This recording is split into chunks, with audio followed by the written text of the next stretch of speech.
smile, I ain't got the choice. Don't got the interest.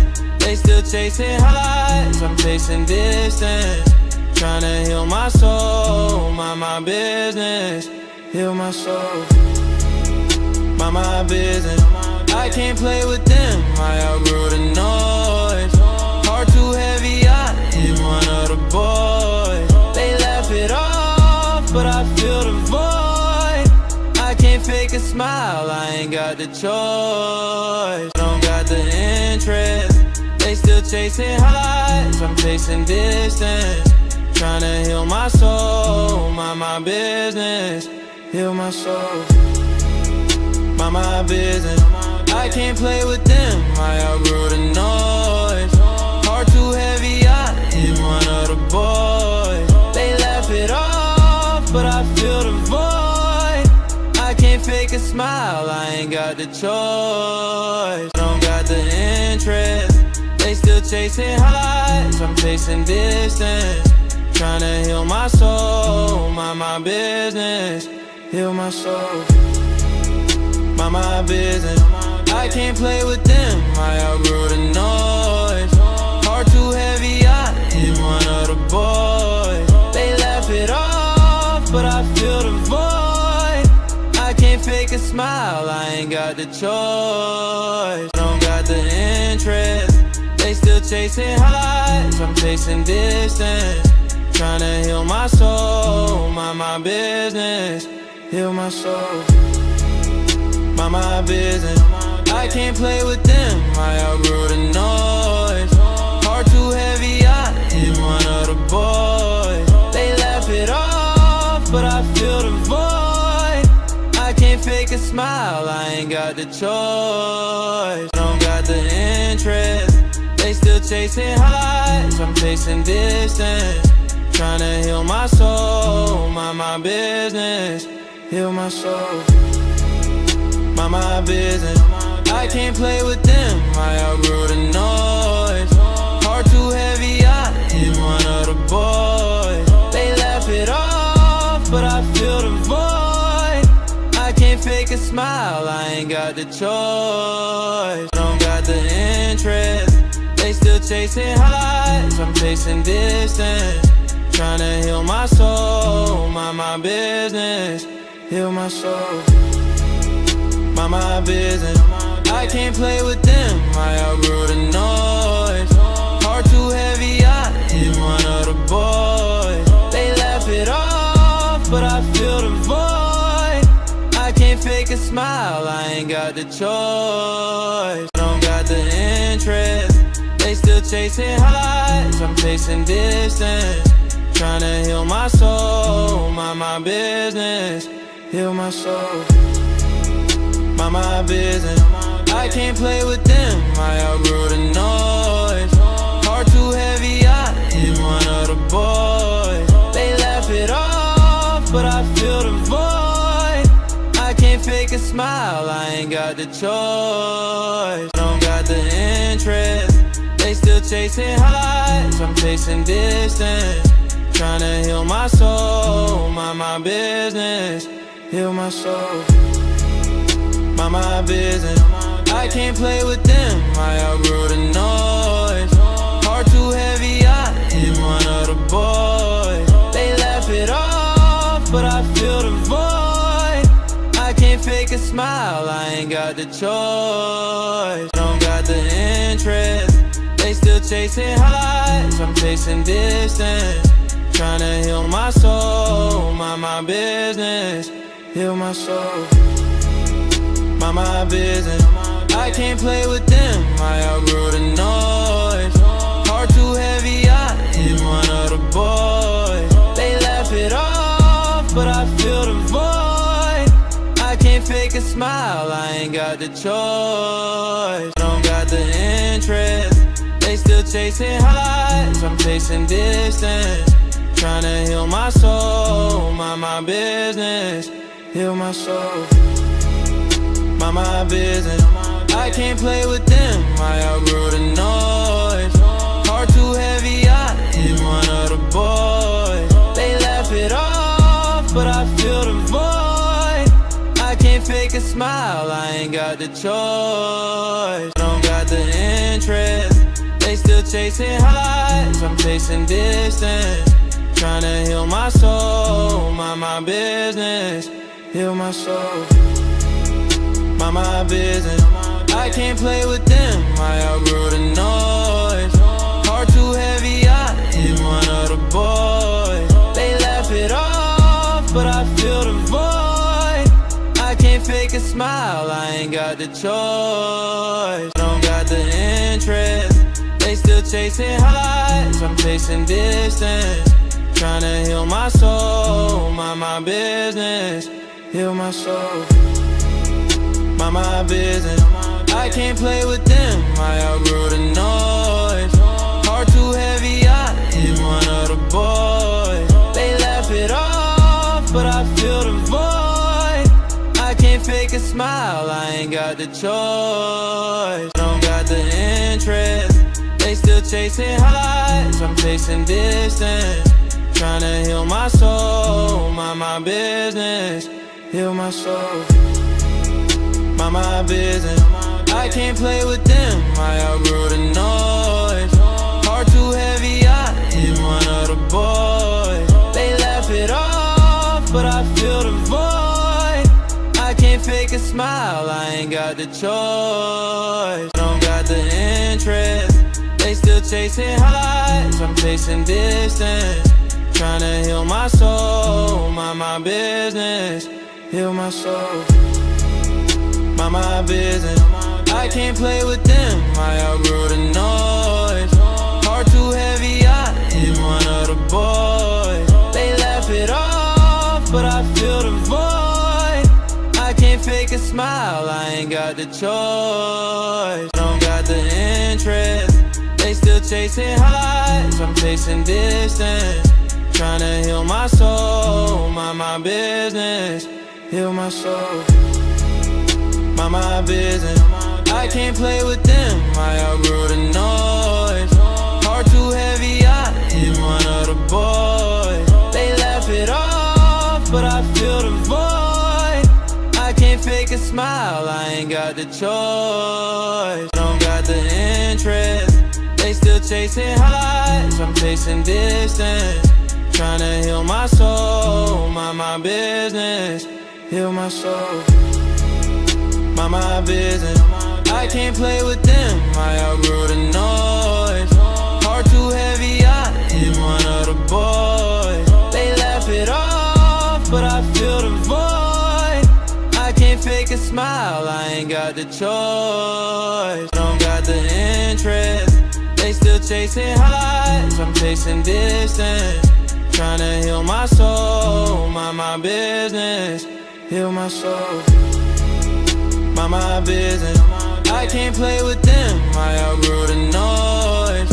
Heart too heavy, I hit one of the boys. They laugh it off, but I feel the void. I can't fix. What's good, everybody? What is going on?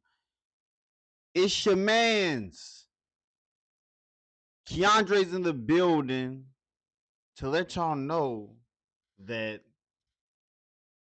y'all just assume things about me. Y'all just assume things about me. And before we get into the videos that we have today, so before we get into the videos we have today, just listen, like, comment, subscribe. Smash that like button. Let's get it.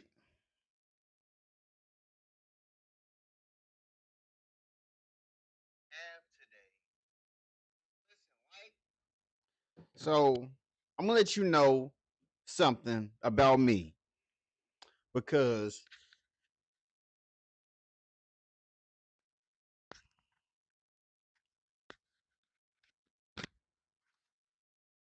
y'all just assume, y'all just assume and wonder how I got here, how I got to this point in my life to have a success outside these doors.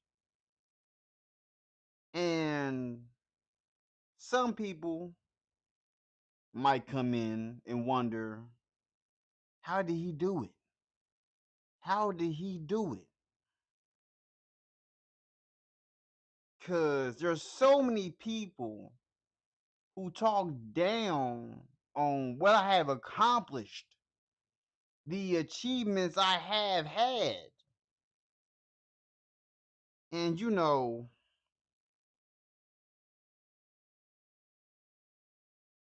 like there's like so much to like talk about in this life that we live. A lot of people will come in and will be wondering, do you not care for the viewership? Not knowing I've been doing this since 2020.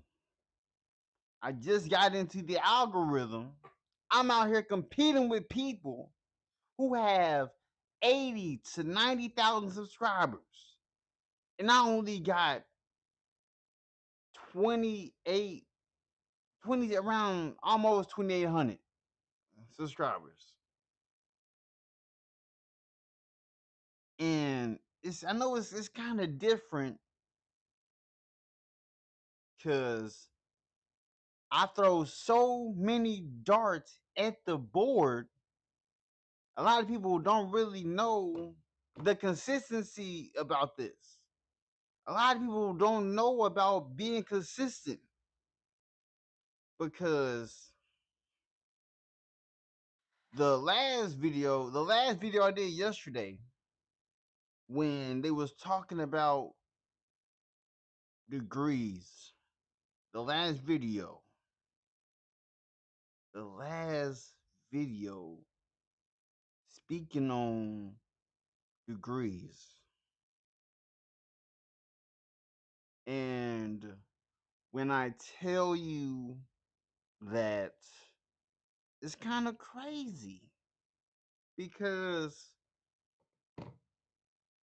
so much was being thrown on having a business administration and marketing degree.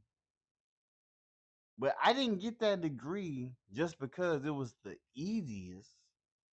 It wasn't really easy. You know what I'm saying? Well, for me it was easy to get the degree cuz because of my intellect. But I utilize my business degree. So with me having a business degree, I am able I'm step I'm steps above some of these streamers. Even though I don't have the numbers, meaning I don't have the subscribers. I have the viewership. I'm engaging with the people. Like, I've started a whole new TikTok account. It's a whole new secret TikTok account. I'm not going to speak on the name of it. You just got to find it. I got a secret YouTube account. You just got to find it.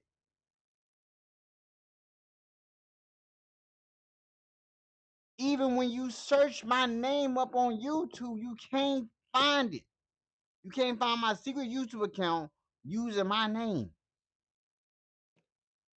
Because even when I use my name,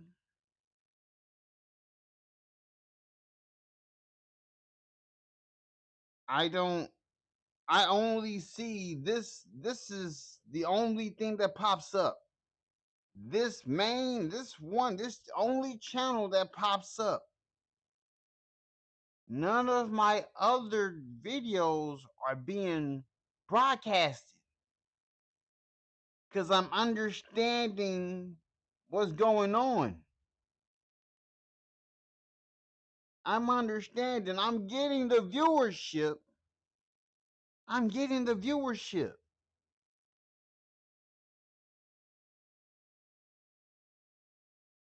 And you know,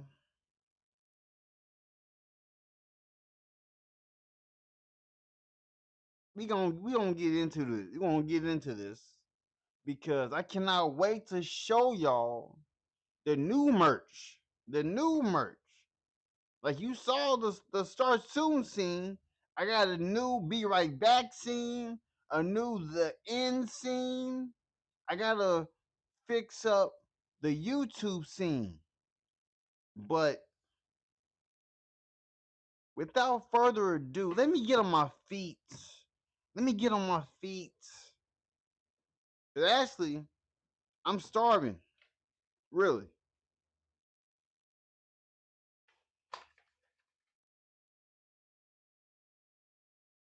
Because actually, I'm actually starving. I'm actually hungry. It's snowing outside. It's snowing. That means it's cold. Gotta I got church. Well, it's Bible study. Go every Wednesday. Yeah. So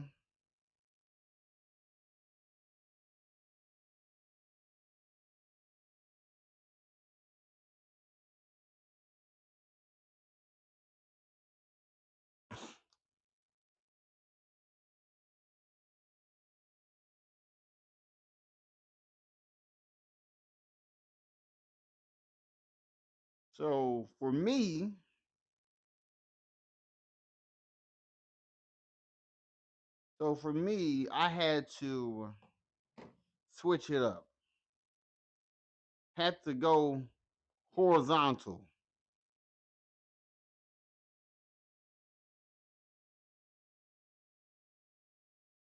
Now, when I think about it, how life has been lifing for me, let me do this story time, then we can get into what I have planned in the next scene.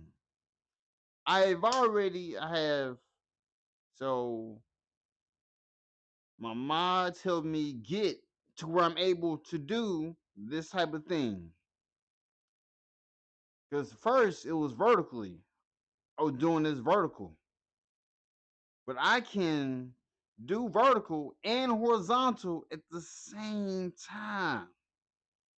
At the same time. At the same time. So I think I'm going to do that right now. I think I'm going to do that right now.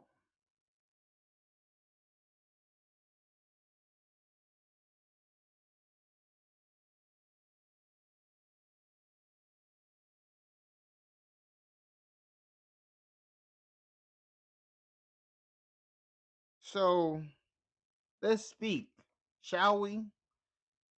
This is a story time unlike any other story time. Let's talk about the reasoning why I am an entrepreneur. Why I why I risked to be an entrepreneur than to be an employee. Because I was seeing the difference in people who were employed and who were the ones owning the business. So I know right now I have to do everything myself. I have no problems doing that. I don't have no problem. I don't have no problem being my own cameraman, being my own fiduciary, being my own assistant. I don't have no problem doing the things because as long as I'm learning how to be an editor, learning how to switch scenes, learning about hotkeys, learning about the different cameras, learning about POV, gotta make it make sense. You gotta make it make sense. You feel me? You know what I'm saying? So,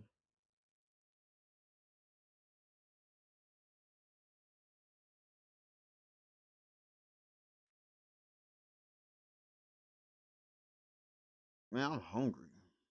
I am hungry. I am starving.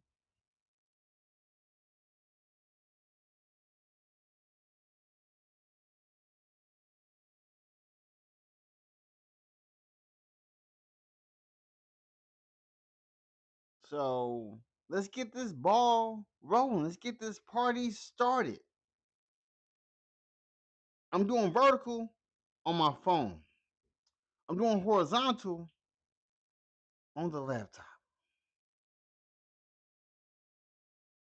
So without further ado, let me get my headphones. Let me get my headphones.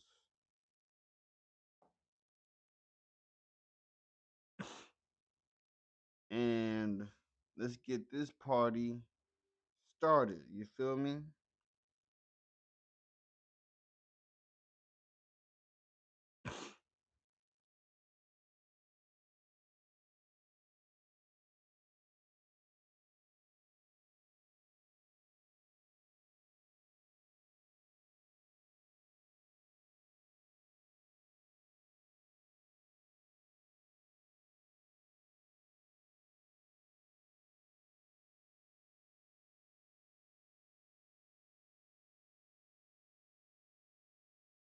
You know what I'm saying? So let's talk. Let's talk. Without further ado, let's watch these videos. Alright, cool. Now, let's we're talking about the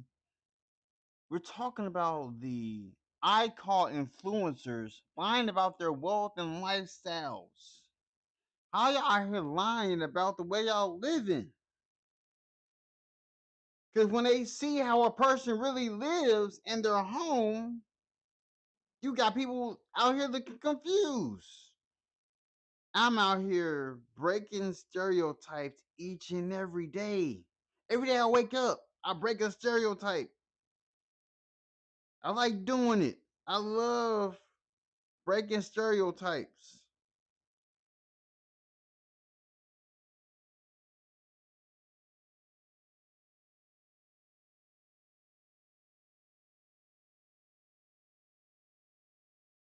Hold up.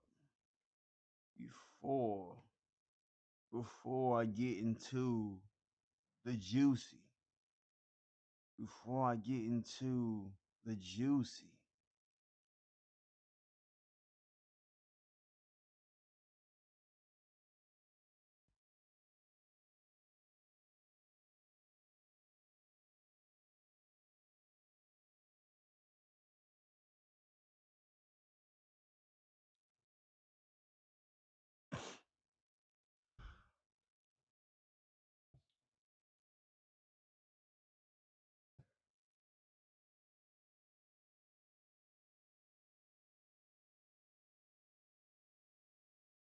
uh,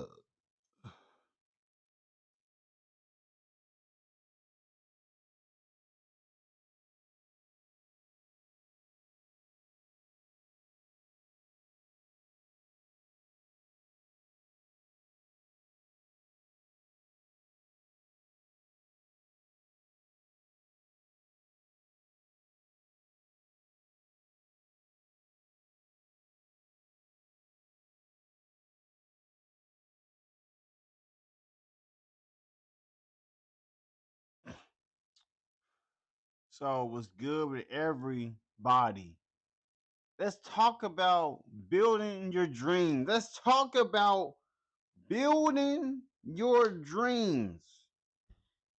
When people tell me that I can't do this, I can't do that, but then all of a sudden I do it, they be surprised. They be shocked. Like, this can't be true. This can't be real life. Like, how you this successful being an entrepreneur. They never realize to meet a person in reality. Because you can meet me in real person, you can meet me in real life. The same way I act on the internet is the same way I act in real life.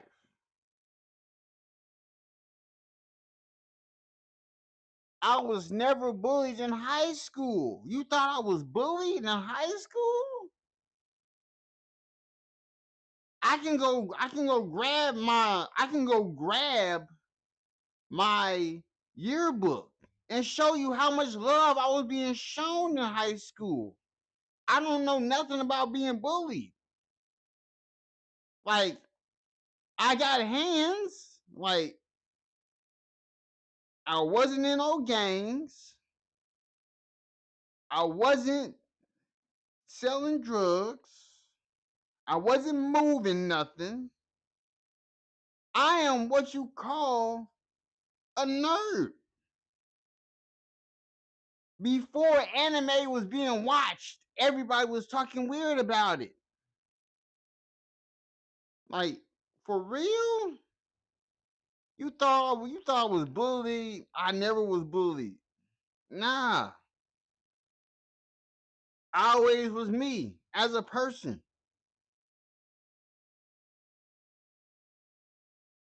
Like, it's kind of crazy that you would think that. No, I was never bullied. You thought I was bullied. I got no enemies. No one's ever bullied me in my life. Because I'm a nerd? So you're attacking me because I'm a nerd. So that just makes you assume that I was bullied. Because you mad that I'm smart? You mad that I read? You mad that that makes no sense. That makes no sense at all. That you mad. I know you're not attacking me, but you assume I know you're not attacking me, but you just assume that I'm a nerd. Hold up. What you mean about life? About life?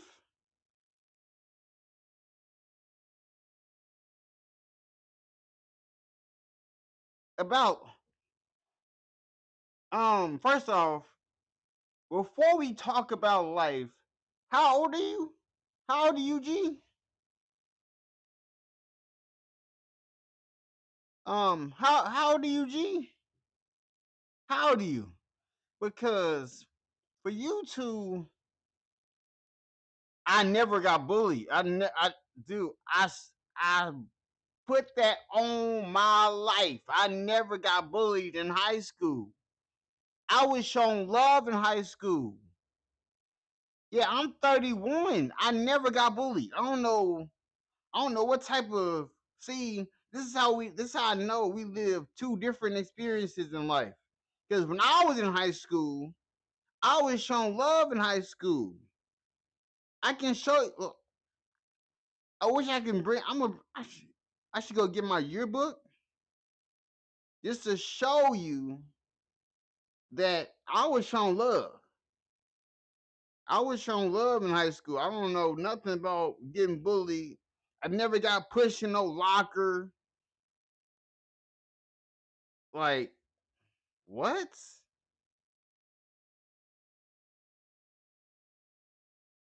Hold up. When did you graduate? When did you graduate?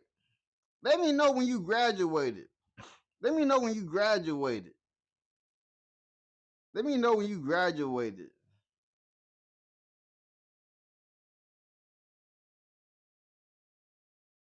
Cause what?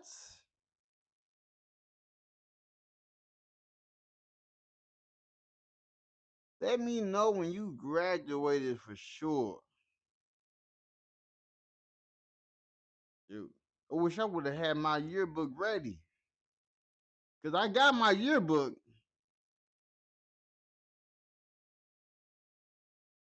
What you mean? Ah, you graduated in '07? I graduated in 2012. I never blocked out the past.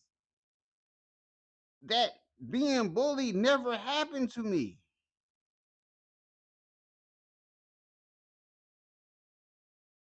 I'll be right back. I got you. I got you.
That's crazy.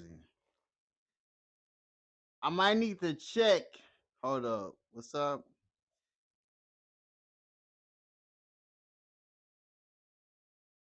Don't worry. I might have to go out to the shed.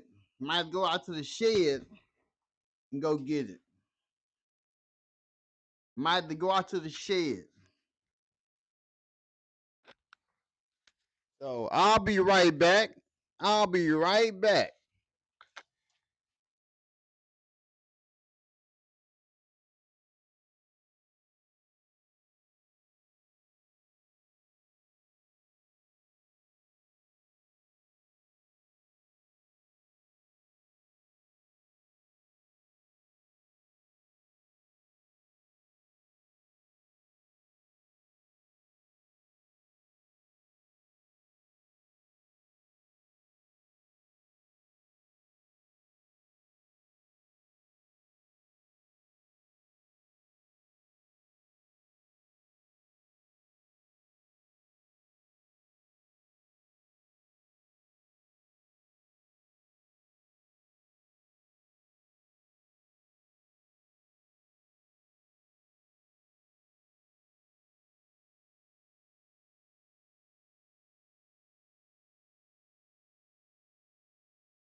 Just to let y'all know, ain't nothing to be played with. Nothing to be played with. You feel me? So, this is my yearbook. 2012. This dude came on my stream talking about saying that I was bullied. I was never bullied in my life. I never had to block out the past. I never had to block out something that never happened.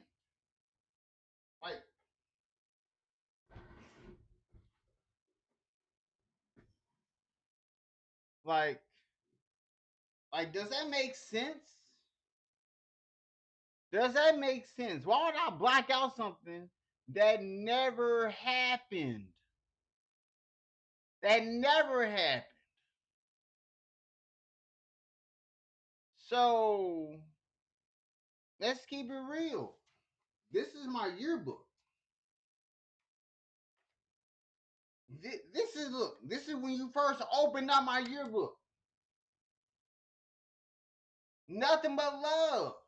Nothing about no hating or no nothing. And you say I was bullied? What? And you're 36? You came on my live, 36 years old, already talking about saying so. This person said just being honest about life because I told him that I was a nerd. He said in high school nerds got bullied. I'm like, that's kind of crazy because I never seen a nerd have this kind of love shown to him in high school. That one's full. This is full. That's full.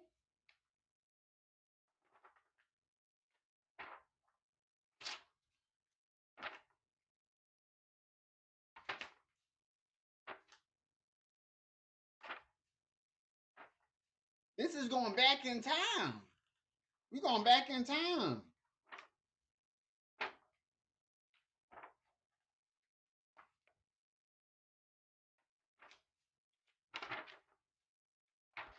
This was back in 2012. I'm gonna show you. I'm gonna show you a picture of me in 2012.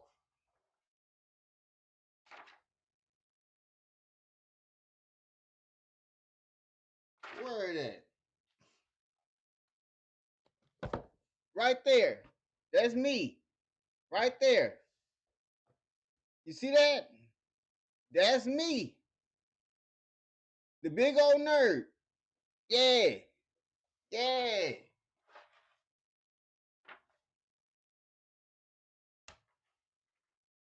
Even the back of my yearbook was full. Like, nope. Ain't no. I see no hate. I see no hate in this. Autographs. Look, this whole yearbook I got autographs in this yearbook. Some of the people that signed my yearbook, one of the football players that went to my high school got drafted in the NFL. And I can show you that exact signature. I can show you that exact signature. I can show you that exact signature. Let me see, where's the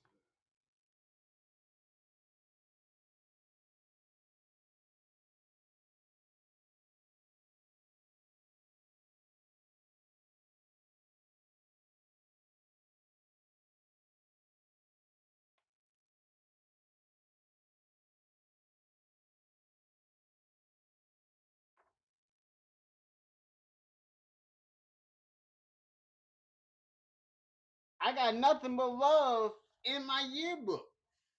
2012. No, I never got bullied.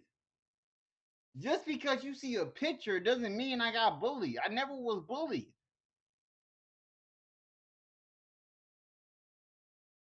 What?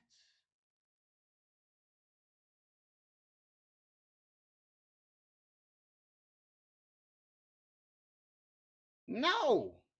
We was in the same we was in the same grade.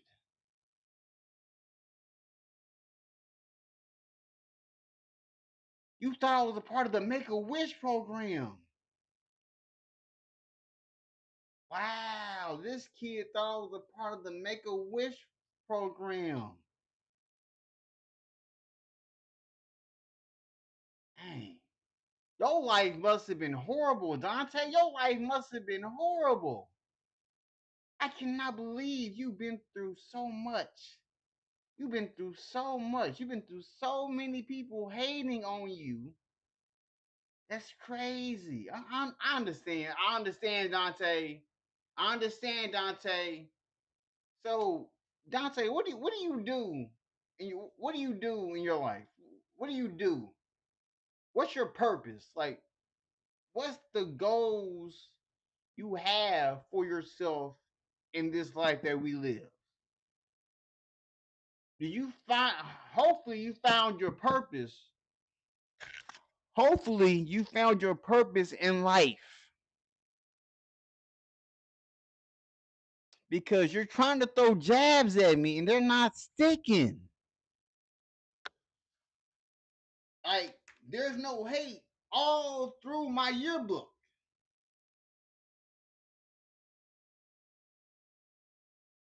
Like, are we being for real, Dante?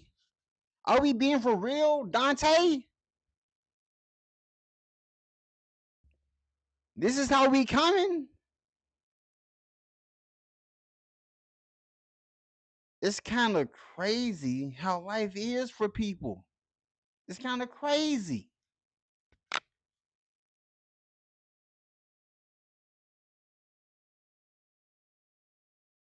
I got nothing but love shown in here.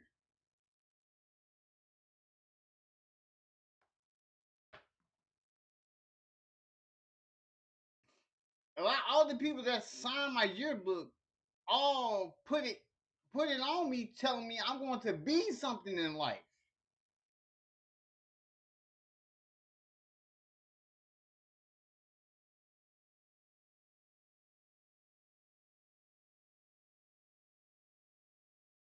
Mm-mm-mm.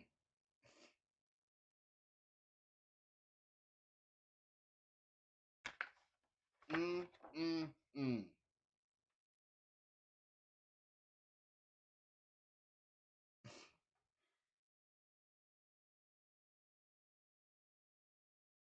All through my yearbook, they're all telling me, why am I so quiet in school? They're not telling me I'm a nerd. They're wondering why I'm so quiet. They're telling me to have a great summer and everything. That's confusing. That's confusing.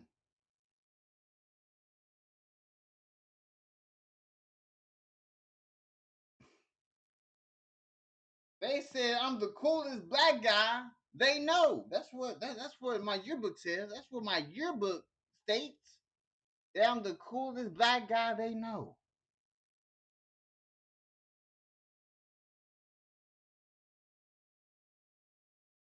I don't know, man. I don't know. I don't know. I don't know. The type of energy you was giving me. How is that racist? What's racist? What's what's racist? What I said? What somebody said to me in a yearbook?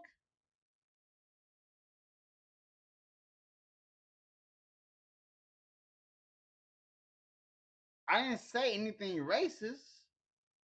It's kind of confusing, don't you? Don't you think?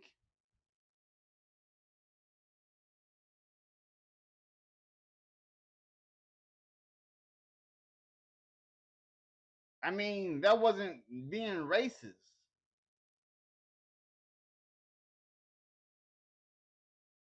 That's not being racist. Saying the hard saying I don't even like using those type of words, but they didn't say that in the yearbook. The coolest black guy, that's not racist. There's nothing racist about that. Like, and mind you, I don't even know majority of these people in this yearbook.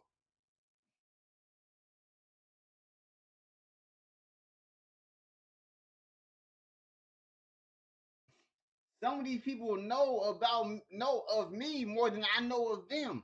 So it's kind of crazy how life goes, man.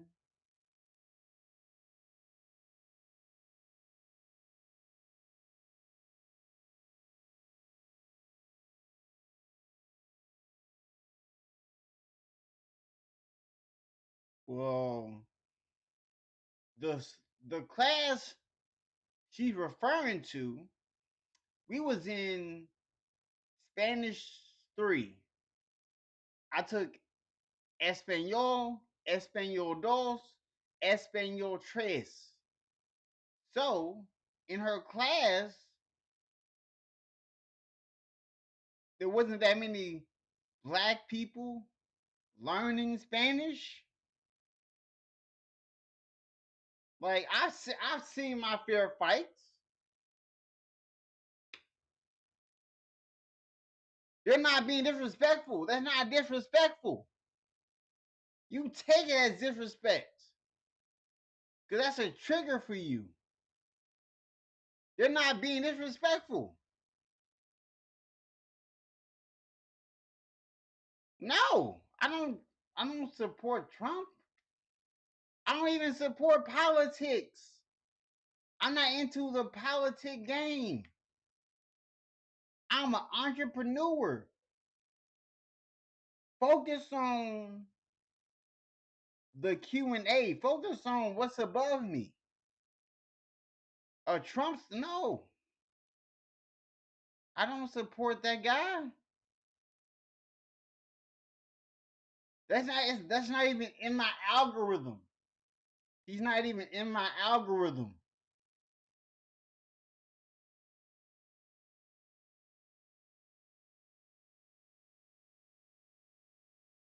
This is kind of crazy, don't you think? It's kind of crazy. Insane work.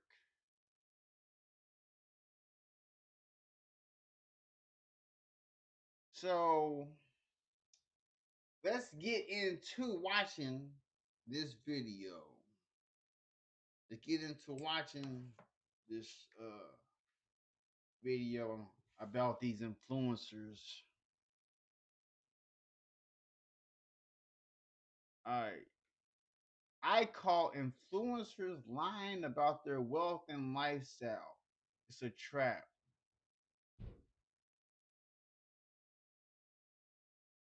One second.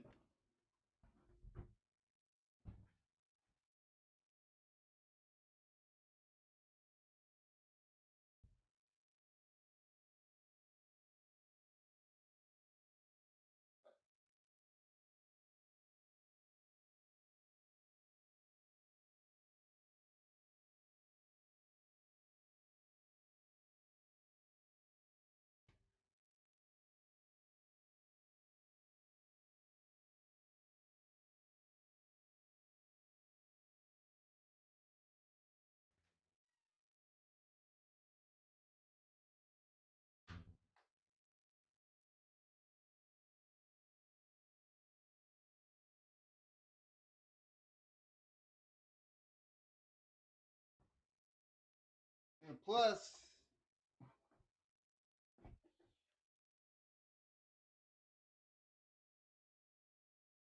people aren't being racist towards me. I'm not defending nobody. So people can't call me a black person. And when she stated I was the coolest black guy she knows in the class, that should let you know that I was the only black person in that class. Everybody else was Hispanic.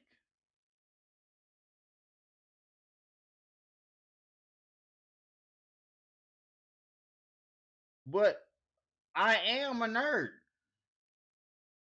You can't say I'm not a nerd. My tattoos would tell you otherwise. Like, I read anime. Like, this is not, it's not hard. So,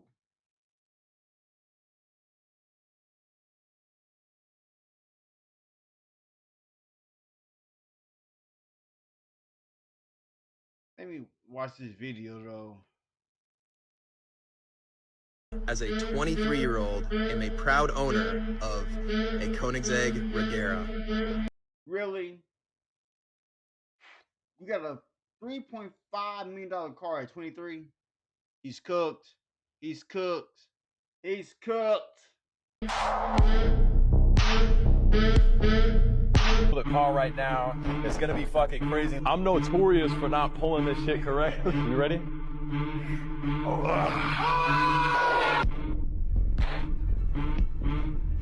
I think I found what might be the biggest influencer scam of 2026, and we're only just a few weeks in. Suddenly, every influencer online is a coach. Fitness influencers, lifestyle influencers, traders, digital marketers, they're all promising the same thing: freedom, money, and that influencer lifestyle. It looks legit, it sounds legit, and the fancy cars and the fancy watches. Well, I'm streaming here, and I'm also streaming from my laptop. So I got two different streams up. So I'm focused on what is above me. What do you want to be known for in this life we live?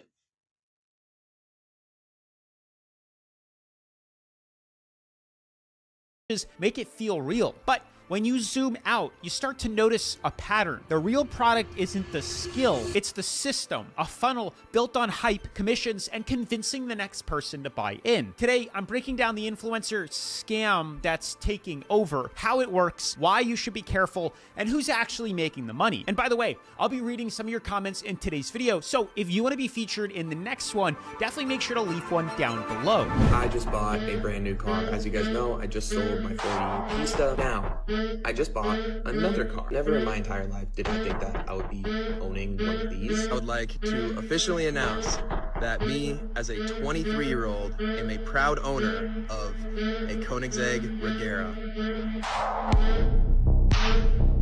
Yeah! Are you sure that's your car though? What's new with Google Ads? Like what? Google AI powers campaigns that work for you. All right, guys, all of my cars are getting fixed today. We had the tire guy come and fix the Porsche already. GT3 Now RS, this one needs to go to the shop to get the window fixed. Aventador. Tow truck is already here. So let's start this bitch up. Cold start.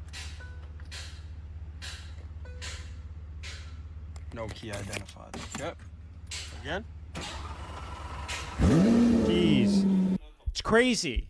It's crazy to see. The flex is the product. It's crazy that people are flexing these vehicles. Like, oh my goodness, It's almost impossible to not feel a certain way when you see videos like that. I'm jealous. I am so jealous watching that video. Such a FOMO. Imagine 23 years old with a Koenigsegg Regera, like a $3 million car. And that was after he had a 488 Pista, which is hundreds of thousands of dollars. I don't even know how much it is. $1 million? 1.2, 1.5? It's insane. And then you have the other kid who's like 19 years old with like a $2 million car collection. How can you not feel jealous?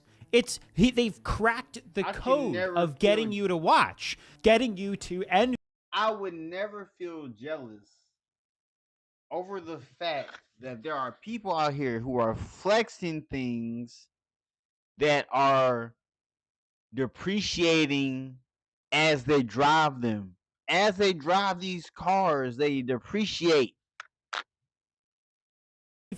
Their lifestyle. It's all extremely intentional. The lifestyle is the advertisement. The videos are the product. These influencers aren't flexing because they just want to show off. They're flexing because the flex is what converts. It creates urgency. It creates FOMO, fear of missing out. And most importantly, it creates a sense of belief. You're not buying the course they're pushing because of the curriculum or the education.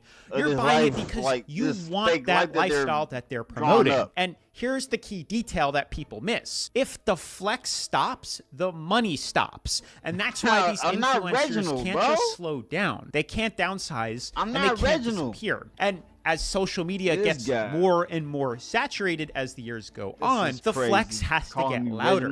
What used to be impressive 5 years ago is invisible today. Remember Ty Lopez and his Lamborghini videos? That would not work today.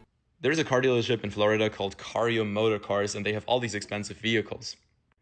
As you can see, they sell this Bugatti Chiron Sport for $3.6 million, or this Ferrari SF90 for $3.3, or this Lamborghini Aventador for $1 million.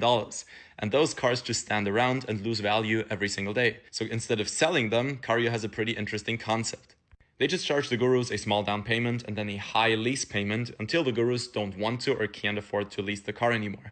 Then the gurus just give the car back, and Cario can do it either with the next guru, or they just sell the vehicle at a cheaper rate.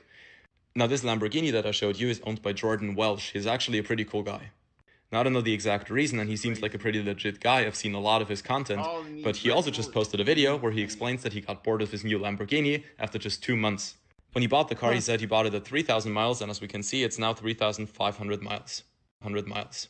In 2 months, he's bored of the car and returns it. It's crazy because years ago, it used to be like rentals. I used to work at an exotic car rental company, and I can't begin to tell you the amount of wannabe influencers that would rent exotic cars from us, as well as even rappers or even wannabe rappers. And they're in New York City and they need a couple cars for a shoot. It makes sense, but a lot of times they were flexing these as if they owned them. And that used to be what it was 10 years ago, 2015, 2016, even maybe earlier than that. But you have to keep pushing the envelope. You have to keep doing things bigger and bigger and bigger to stay relevant. 10 years ago, a $100,000 car turned heads. Then it became $200,000, and now it's $500,000. And suddenly everybody is driving a $3 million car, not because it makes sense, but because attention inflation is real. When every single person on social media is flexing, nobody stands out. So the only way to compete in this marketplace is to spend more money and escalate harder and harder and harder. And this leads people to assume something dangerous.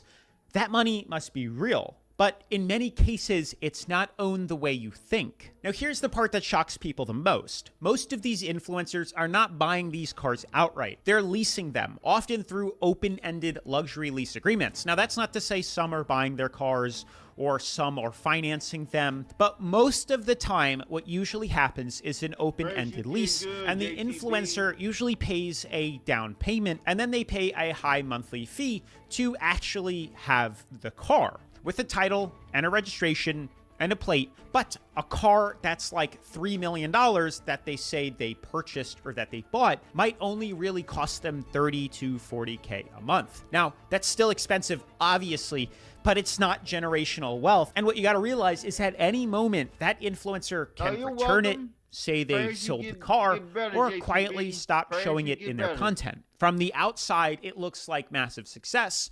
From the inside, what's really going on is cash flow pressure that every single influencer or wannabe influencer is going to feel. And this essentially can cause lots of them to go into tremendous amounts of debt, but that's a conversation for another story that we've also covered here on the channel. Now, who is the real winner in this whole thing? Well, that's the dealer. They get paid whether the influencer succeeds or fails. It's the modern version of the gold rush. Sell the shovels and the buckets, not actually try to achieve the dream. So whether the miner strikes gold or not, it doesn't really matter. I get paid anyway. DJR made all of his money from trading, Tate from models, rest from freelance brand scaling. At least that's what they want you to think. But what actually made them their millions was using this cheat code. Number one, they learn a high value skill. Number two, they build an audience around that skill. Number three, they sold information on how other people can get into those things. The real money isn't about the skill itself. Exactly. It's selling the information about that skill. It's simple and easy. All you need is a simple skill which you already have. Make an offer so good people feel stupid saying no. Post content and get people to trust you. Sell on that trust and scale.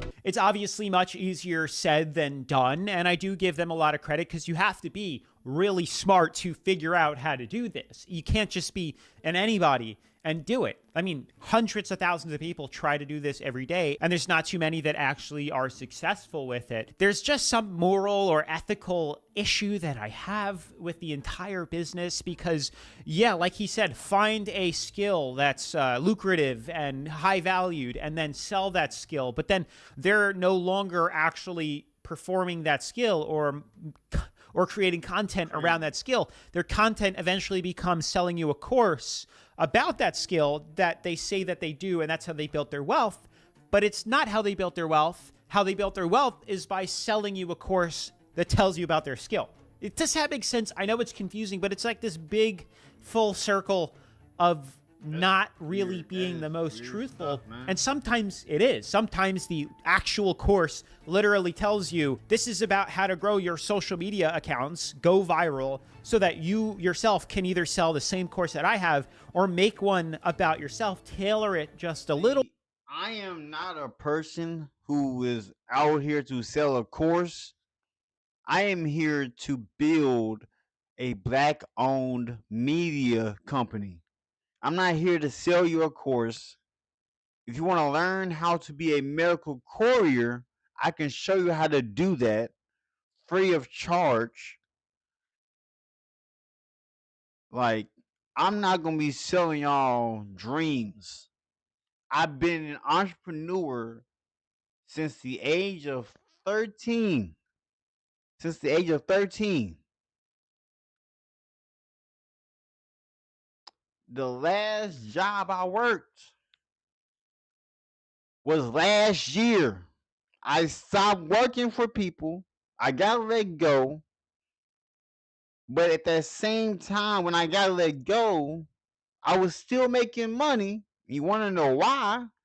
Because before I got let go, God had already planned things out for me with me getting my LLC, with me getting the business that's on the refrigerator, Neverlay Medical,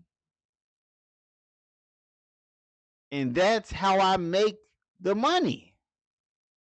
And I'm not able to work outside just yet. I have to wait until I get cleared.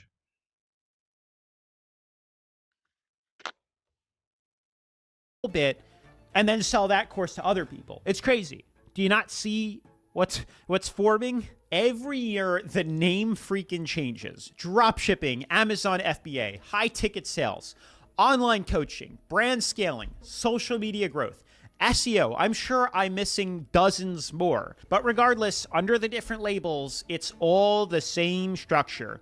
You're told to learn a valuable skill, and sometimes you actually do. It's actually genuine information and education. But here's the uncomfortable truth. Most influencers don't make their money using that skill anymore. They make their money selling access to the idea of that skill.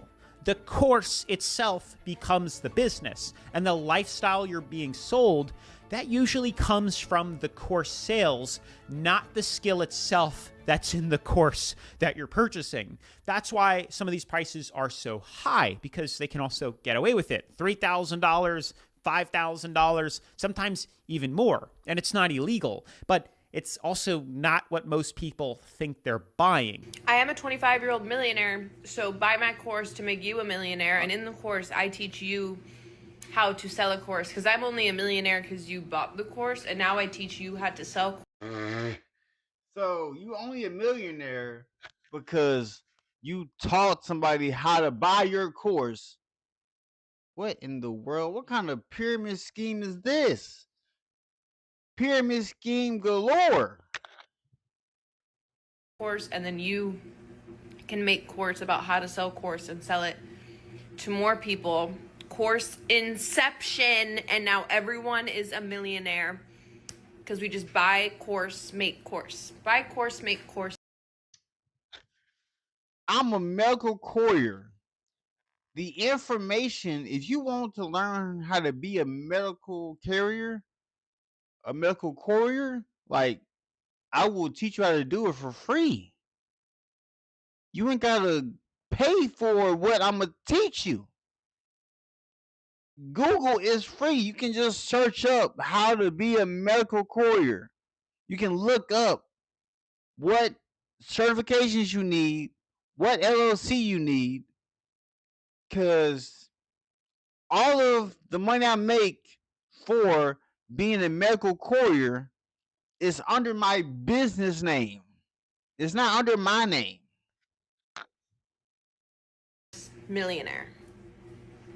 Secret to life. Literally. That is very well said. Anywho, I wanted to read a couple of comments that you guys had left on my previous Influencer Insanity episode. Highly recommend you check that video out if you haven't already, because guys, this goes deep. And this so far is the deepest one that I have found, and it is taking over. It's going rampant in 2026. It was pretty bad in 2025, but I only think things are going to get worse. And it's been going on for a while, but it finally clicked, and I finally am seeing what's going on, and I just want to make you aware so that you're prepared and can see this from the outside as well and not fall victim to it. Anyways, if you guys want to get featured in the next video, definitely make sure to drop a comment down below. Actual rich people will never do this type of stuff. And I agree. They usually have a legitimate business selling a product or selling a service that actually works, and they don't need to flaunt their wealth and all this other stuff. And also, when you do build a certain amount of wealth, you start to realize. See, look, the difference between me and other people. So I'm a real content creator. I'm a real entrepreneur. I am competing with people who are faking this type of lifestyle. Like, I have never even driven my dream car. I've driven a BMW, but I never planned on purchasing one. Like, the next vehicle I get is going to be for my medical courier business. Just stating the facts. That you don't need to. 1 second, real quick. Hold up.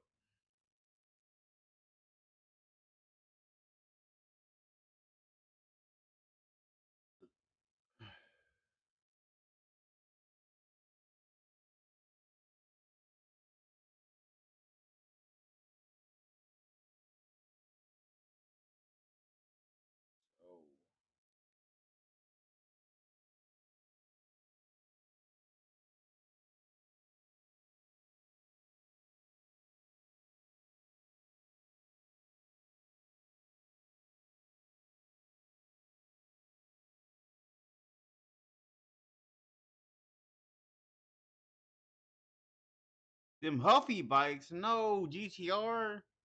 What you mean?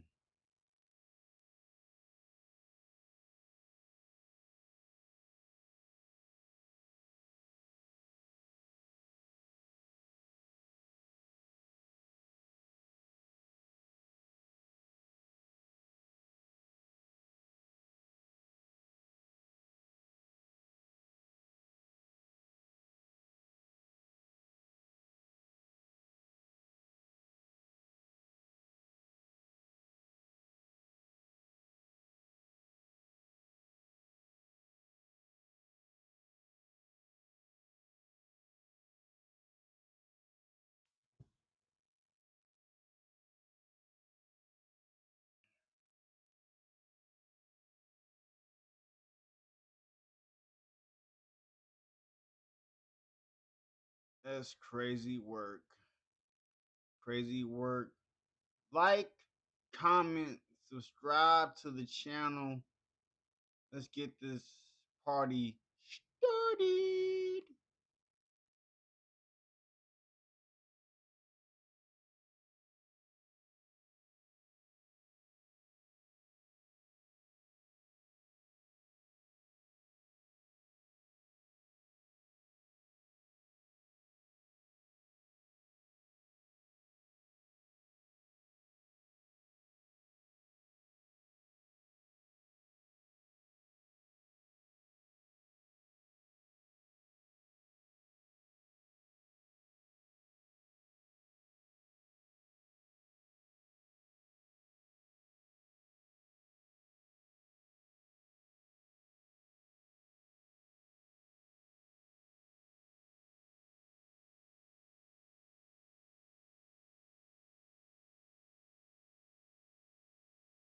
All right.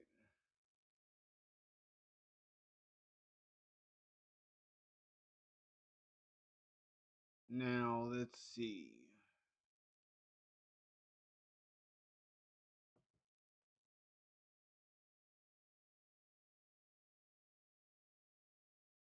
So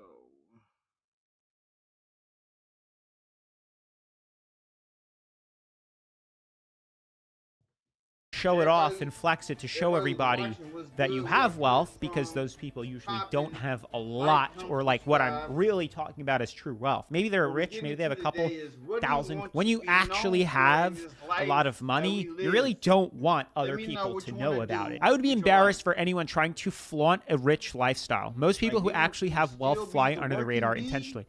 Exactly. And I hope that many of you guys will eventually get to experience this, achieve financial freedom, and you'll realize, and some of you already have and don't need to accumulate a ton of wealth to realize that, you don't need the attention. You don't want the attention. You'd rather fly under the radar, because having that anonymity, you can't buy that. It's amazing to have wealth without the status. If that, it's crazy where I'm focused on going under the radar. That's the type of algorithm I'm gonna be in. Cause I'm not really focused on everybody knowing what I actually do. Because a lot of people don't even know what I actually do in this life that we live.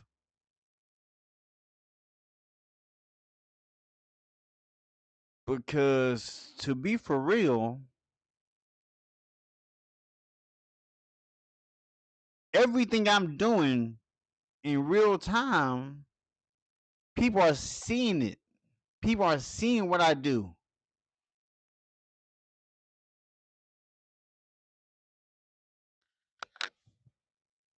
I'm hungry. makes sense. But the reason these influencers do it is because their whole business revolves around the flex. Miami influencer Brez Scales was arrested Sunday night after authorities pulled him over in his Lamborghini Aventador. Following an ongoing investigation into alleged fraud, the defendant's only words were, "Sign up for the boot camp." Sign up for the boot camp? Are you serious?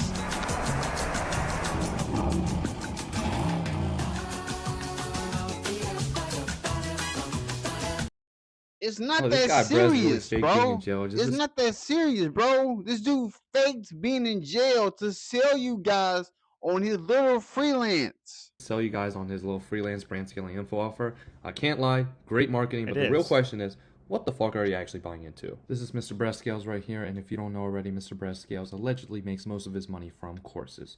And throughout this video, you also notice that I won't make any sort of hard claims. He sells courses. This is what people are buying into. I've debunked multiple different grifters because I'm tired of grifters plastering $3,000 courses on how to get rich quick all over the internet and completely fucking up some of your guys' financial situations. I have never done this at all. This is crazy. And I can say this because I've done ecom and I've hit 100K days, 1.5 mil months as well. And I can say for sure that for the 2 months of me starting doing ecom, I did not make a single dollar. So Brez does something called freelance brand scaling. And in essence, it's literally just repackaged SMMA bullshit that's been around since 2016 when literally Iman Gachi first introduced it. And if you don't know what SMMA is, it's literally just social media marketing for different businesses that don't have a social media presence yet. But the reality is that in 2026, The irony is, years ago, prior to me even having a YouTube, I was going around with my friends trying to do this when, social media was really starting to take off, and not many businesses created like business profiles. It was really only just personal pages that was popular back then on Instagram and Facebook and YouTube and stuff like that. Already know what social media is, and so if there's one business model that's a lot harder to get into now, it's this. It would be this one. And considering that I've done e-com and have spent over $1 million in Facebook ads in the past year, I can confidently say that this market is becoming a lot more saturated, and as time goes on, ads are becoming so much more expensive to run. So what makes you think that you jumping into this business model is it going to be as lucrative as it was a few years ago? Probably not. Do you really think that all these cars came from freelance brand scaling? Most definitely not. Otherwise, you'll see a lot more numbers and ads related to his business model instead of fucking jailbreaking, talking about Mr. Laptop Guy or how his grandpa owns Fiji. It's literally all just top of funnel marketing to get you interested on a course because you guys are uneducated and think that you will become as rich as him from doing SMMA. But the thing is, I'm not trying to shit on SMMA and say that you can't make money from it. Obviously, people have made money from it. But now jumping into this business model, it's a lot more money, a lot more time, and a lot more effort. And it's no longer just basic media buying bullshit. You actually have to understand marketing fundamentals, direct response marketing, and plus understanding how Facebook works requires a lot of money up front too. And on top of that, people have claimed that Brez has a lot of unauthentic Reddit comments on different posts that ask whether or not he's legit. And he's also been accused of allegedly owing 500K plus to different clippers, and you can see on this Twitter post right here, which I'll link in the comments. And I think one of the worst parts about this is the Brez effect, which he's gone viral for flexing crash cars because it creates attention for his course and info offer. So before you jump into Mr. Brez's brand scaling bootcamp, just ask yourself these questions. Just pause it and ask yourself these questions, because honestly, it's a pretty burnt business model that has a very high barrier to entry and requires a lot more money and time to jumpstart than you may think.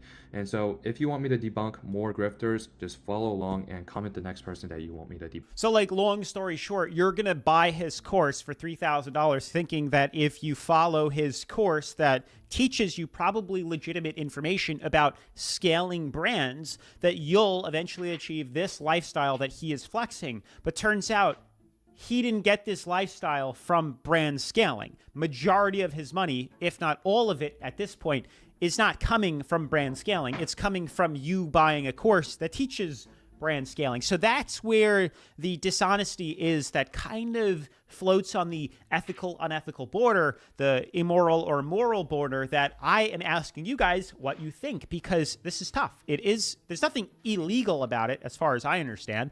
And it's not necessarily a scam, although lots of people will probably think that because they'll do it and they'll never achieve the wealth or the status or the lifestyle that the top influencers are promoting. But it really gets you to think that these influencers have to keep pushing the envelope further and further and further, even like he is saying. And it doesn't even matter. Like he's saying SMMA, social media scaling, marketing, advertising, is a saturated business. And it 100% is. But to the influencer, it doesn't matter. He can pick whatever fancy word of the day comes to mind for a new business model that sounds cool and niche and fit, hip for whatever year we're talking about. And it completely doesn't matter because that's not where they're making most of their money from. And then, as I've been constantly saying, as social media gets more and more popular and more saturated with all these influencers and wannabes and everybody trying to do this, they will do everything and anything to stay in the spotlight. I'm talking about buying fake accounts, buying bot accounts, buying fake comments, buying fake followers, doing more and more viral PR stunts, whether real or not, buying more and more fancy cars, fancy jewelry, fancy clothes. And basically, this is my competition. I'm competing with people who are. That's why.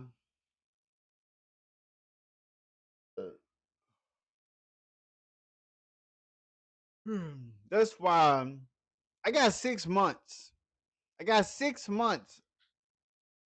And I'm not going to waste my 6 months. And some people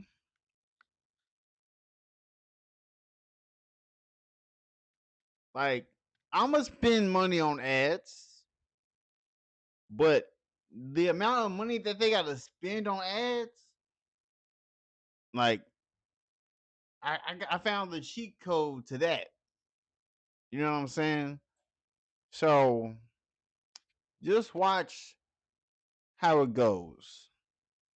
Because I'm competing with these people who are just selling courses. I'm not purchasing no course.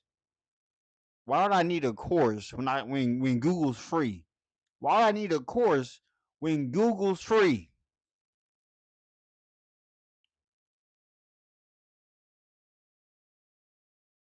That's insane. That's insane work. To cast the widest net Making some breakfast possible right now, to though. encompass as many people as they can, because yeah, most people are probably not interested in sourdough baking. You know, there are some, but it's not a large net. But most people are interested in wealth and money and success and fame. Probably 9 times out of 10. That has a much. I have no care about fame. Outside of what I'm doing right now, I make money outside of this. The money's gonna be there. The money's gonna be coming. Like the money, like I got 2 different medical courier contracts. So once I get back into working, cause my contracts they haven't left. Like I purchased them. I purchased these contracts. Like they got my name on them.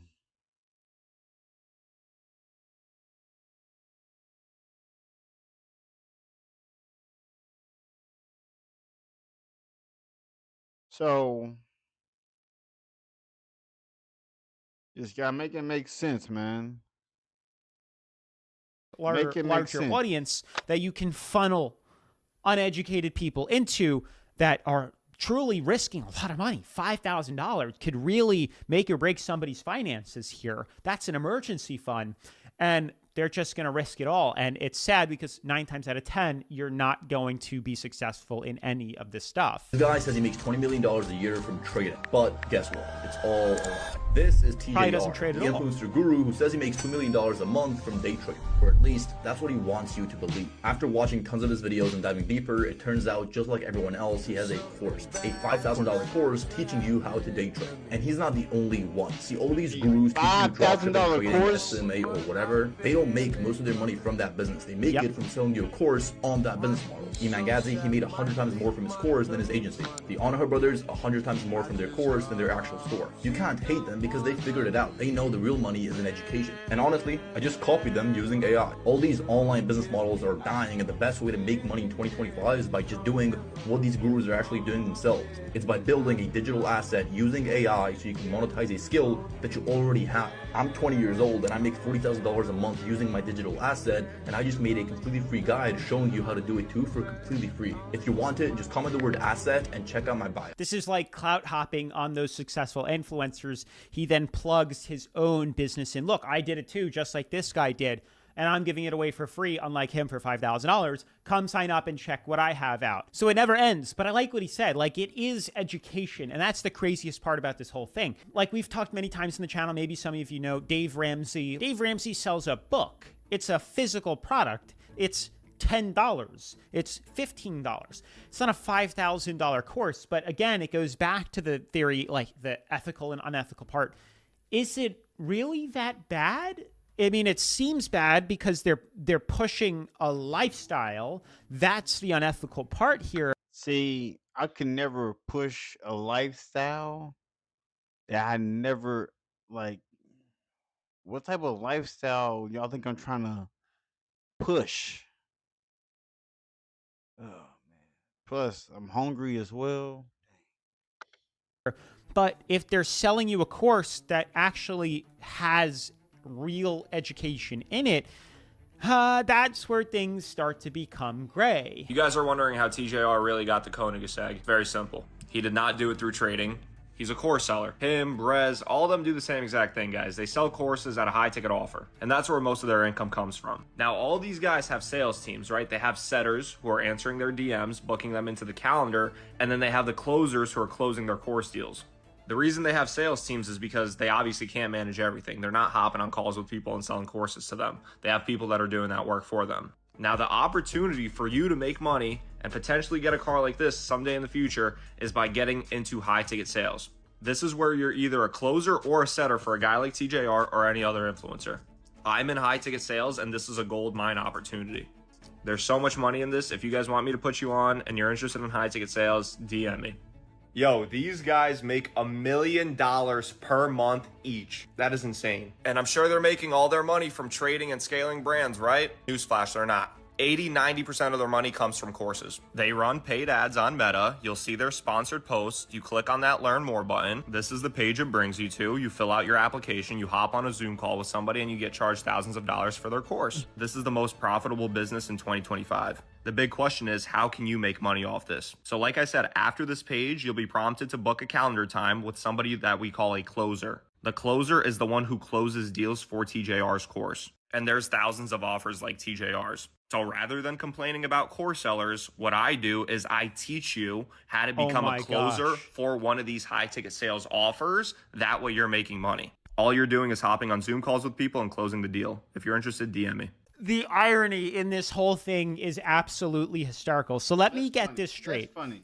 We have the top alpha influencer at the top, right, of the conveniently designed pyramid that sells a course that they then have tons of setters that book the Zoom call that then have tons of closers that close the Zoom call, like that sell you and on the product for $5,000. They get a commission that goes up to the setter, that goes up to the influencer, and they keep all getting pieces. Then we go even further, and the setters and the closers are now recruiting other setters and other closers, and I'm sure for every closer they recruit that lands a deal, they'll get a commission, that the setter will get a commission, that the influencer will get a commission on. The one massive MLM pyramid. This is insane how big this is getting here. When you have closers trying to become influencers to hire other closers, to recruit other closers, and to recruit other setters that are going to do the same thing. And usually what these closers do is they pitch something like, this is an investment in yourself, or what's $5,000 if it changes your life, or you'll make your money back easily, basically telling you what you want to hear. Everyone is getting a slice of someone else's commission, and that's when this pyramid scheme really takes shape. The host websites love it and push you to share your own affiliate link because remember, those host websites don't care if you make money or not. They get a piece of everything that happens on their platform. Now, could some people actually succeed? Yes, of course. Is it easy? Absolutely not. You need a following, consistency, time, marketing skills, sales skills, and luck. And most people don't have all that. So what actually happens? A few winners are at the top. Those are who you are seeing with the massive followings and the huge audiences. But a lot of people are stuck at the bottom, and many are quietly blaming themselves instead of the actual system and game that they're playing, because it's not designed essentially to be fair. It's designed to kind of scale you on belief, not actually scale you on results. You have to be a complete dumbass to believe that these guys right here making millions of dollars in the fitness industry are doing that just because they have incredible physiques. Like this girl right here, Shelby Saps, makes millions of dollars a month, while Alex makes maybe $250,000 a month. Even though he has more followers, more views, and more likes. Build a website you love with Wix. For your words, create your brand, your opportunity. The truth is, if you're anything like me, you love bodybuilding, you love fitness, you love self-improvement, and all you want to do is make a career here, make a good amount of money inside of this industry and not have to work a regular job your entire life. Don't make the mistake I did, which was chasing a whole bunch of followers and a whole bunch of views hoping that it was gonna make you some money. I mean, I had this amount of followers a year and a half ago, and guess what? I was still working at Sunglass Hut for $15 an hour. When I tell you, everybody be wondering, everybody be worried about the views. I don't care about the views. It's more about the longevity. It's more about building a community. I'm focused on building a positive community. That's what I'm focused on doing.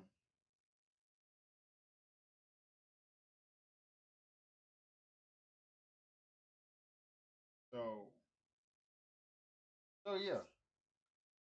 But now today I live in a $10,000 a month penthouse in Miami, and I drive my literal dream car. And it was all because I learned this right here, which is how to run a content funnel and how to run a successful online coaching business. And learning these industry secrets that a content funnel. Stay away from content funnels. Those are just other words for pyramid schemes. all of the guys online making a lot of money. No has made me over $500,000, has made Ari with 10,000 followers over $100,000 in 6 months, made Andrew with 10,000 followers 60,000. So he's also flexing lifestyle. Joshua with 5,000 followers 20,000, and George with 6,000 followers 20,000. And that's all between 3 and 6 months. And the money. Now, instead of gatekeeping this information like most people do that changed my life and has changed many people's lives, I just want to give it to you for free. So I put together a 9-hour free course. I typically charge people thousands of dollars for this, but I'm going to give it to you for free. Just comment the word 9 hours, 9HRS, and I'll shoot it over to your DMs. Now, here's something you guys have to be careful about. This isn't limited to just business influencers. I have seen this in the fitness community, the modeling community, the lifestyle community, the sales community, the marketing community. I've even seen it in the sourdough baking community. Seriously. They don't deserve this. Every niche eventually gets some sort of flexor, some sort of mentor, and some sort of sales funnel. Look at my life. You could have this too. I'll show you how to sell all the sourdough bread and drive my Lamborghini. Essentially, it's different niches with the same exact playbook. And remember, as these markets get more and more saturated, people are trying it in other niches. The only difference and the trade-off is they are smaller. Hence why most people try to push this on a large scale, cast a wide net, and try to promote this just to the general public. Because most people want wealth and money and fancy cars and niches. Not many people, or not at the same scale, want to open a sourdough business, but you can kind of get my point. AGR made his money from trading, Shelby Sapp from remote sales, Brez from freelance brand scaling, but they also all make millions of dollars a month teaching people the skill they're good at, and they do this with a platform called WOP. Anyone can copy them. All you need is a high value skill, a way of generating traffic, and a way of converting that traffic into buyers. Now, it might seem really complicated, but I actually break down how you can do it as a creator in a very simple 5-step process. Number one, you need to do market research. You need to understand your ICP, your ideal customer profile, and you do this by asking questions to your audience or to existing students, and you can even use AI to make this easier. The questions like this, like what their goals are, what their dreams are, where they currently are at, what's stopping them from getting to those dream goals. And once you gather that information, you then want to craft an offer specifically tailored to where they want to get to. And you need to make it super, super quick to achieve, very, very easy to do, and the chances that they'll actually achieve it super high, and the outcome to be massive, and that will make your offer irresistible. And that's exactly what we want for people to buy from us. So basically, feed you the words that you want to hear, sell you the lifestyle that you want. That's all it is. Whether it comes true or not is not my problem. By adding one-on-one coaching, group coaching, private communities, video modules, all of which you can host on WOP. You can host communities on here, which makes it super, super seamless to run. But now that you have this offer, you need traffic. You need people to actually know that you have an offer you're trying to sell to them. And the best way to do this is with content, specifically starting off with short form content, because you need to get your name up there, and using short form content is the easiest way to go viral. But people won't buy from you just with a couple viral videos here and there. You actually need people to trust you. And the way that you do this is with YouTube. And it has the highest quality of traffic because the videos that you post on there will be much, much longer, which means people are consuming more of you and will get nurtured from you and therefore trust you more. So now that we have this traffic that's warm and knows us, we now need a conversion mechanism that will let them buy from us. And we use this with funnels, webinars, VSL opt-ins, that kind of thing. And then once we've done this, we then need a sales process to then close these deals. We have appointment setters that book calls, we then have closers that take the deals, and then we use payment processors like WOP to actually collect the payments. You can do that with crypto, split it, and even collect money from people that don't have as much money up front. So that's pretty much the entire process that you will need. And if you're a creator and you want to learn more how to do this, just comment the word WOP and I'll send you more details. The craziest thing is that is like exactly how you would do it. Like that is pretty much the algorithm mapped out perfectly. I'm not gonna hate.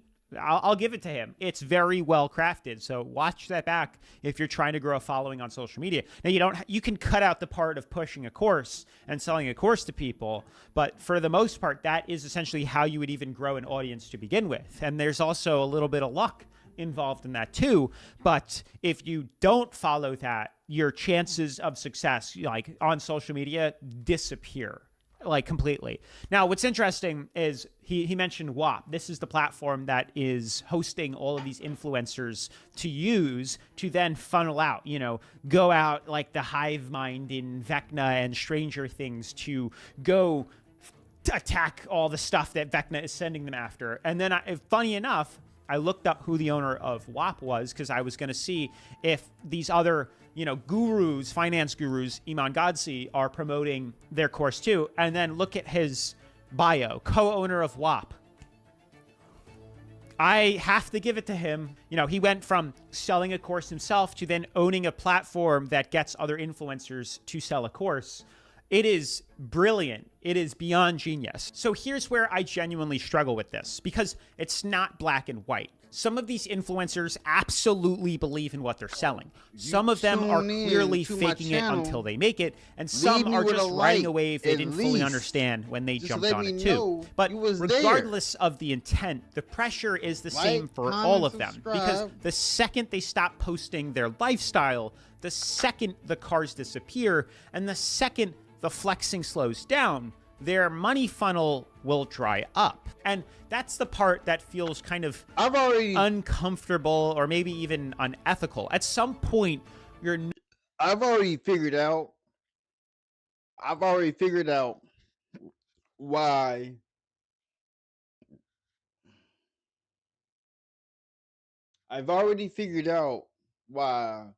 people don't engage with my content.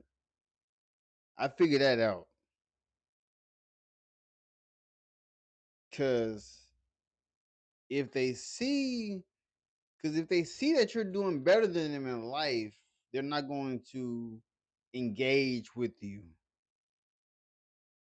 Because I've been on different streams, and I would wonder, like, why don't people watch what I'm doing? Because some people tell me that where I live at is too clean. They never seen nobody's house this clean in it. That's very confusing, but I guess.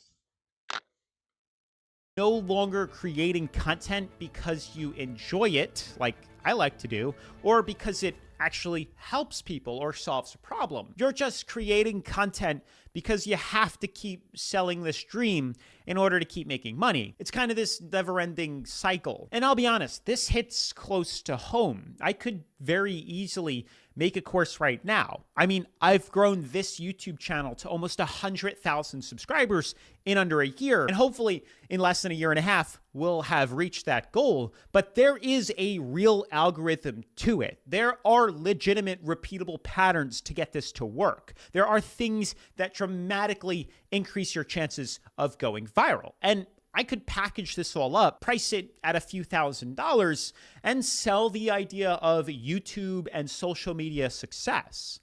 But then what?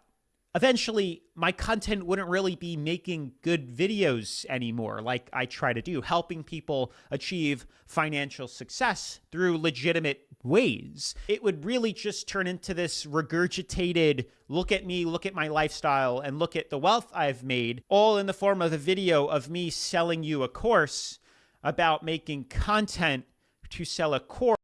Yeah, because like normally, majority of the money that I would like use to put ads on my stream was coming from my medical courier business.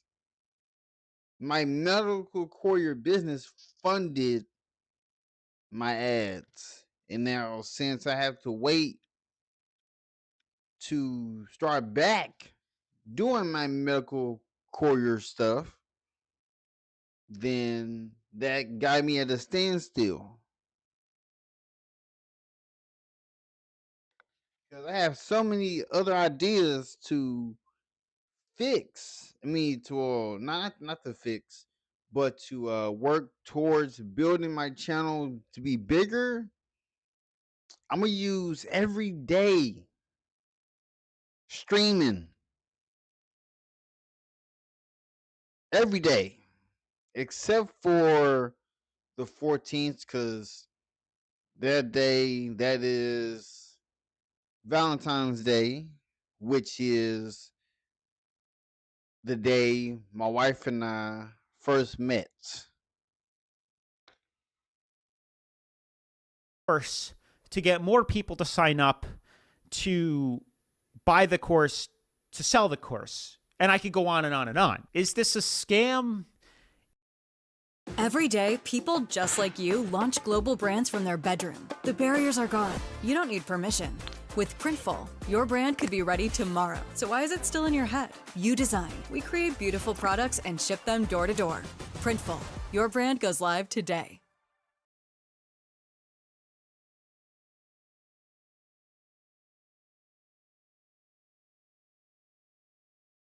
I spy on my competitors every day over coffee. Let me show you what I do. So I use this website, similarweb.com. They have a 7.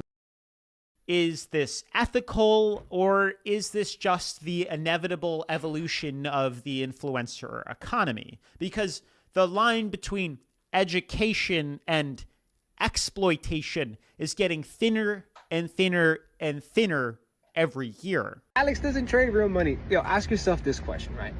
Do you think that I have at least $200,000 to $300,000 to risk on a trade? Yes or no? Probably, right? Like at least I have that type of money, because even to fake the lifestyle, right?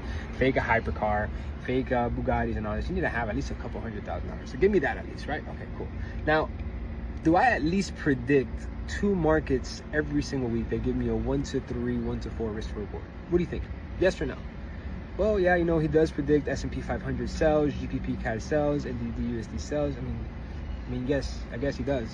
So, do you think that I would not be risking money behind these positions? Do you genuinely think I'm just going to be sharing all of these trades, thousands of people catching them, and then I don't? That would be fucking stupid. So, to all the people out there that think that I don't trade real funds, yes, I am a demo trader. You count me.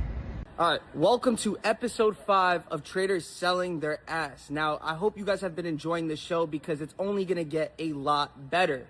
Today, we're featuring FX Alex G.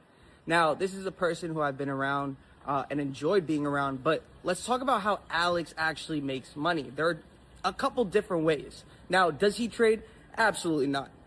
But how does he do it? A direct contradiction to what he just said 30 seconds ago when I played his clip. He have enough money to do the things he does in life? Well, for one, he owns a broker. And you have to remember, with Forex, it's not centralized like the stock market, where on one platform it'll be the same price as the other. You could actually have different prices for the same symbol on different platforms. Now, how does Alex actually make money if he owns a broker? Well, think about it. If you're the broker or if you're the house, when you lose, Alex is the one collecting that.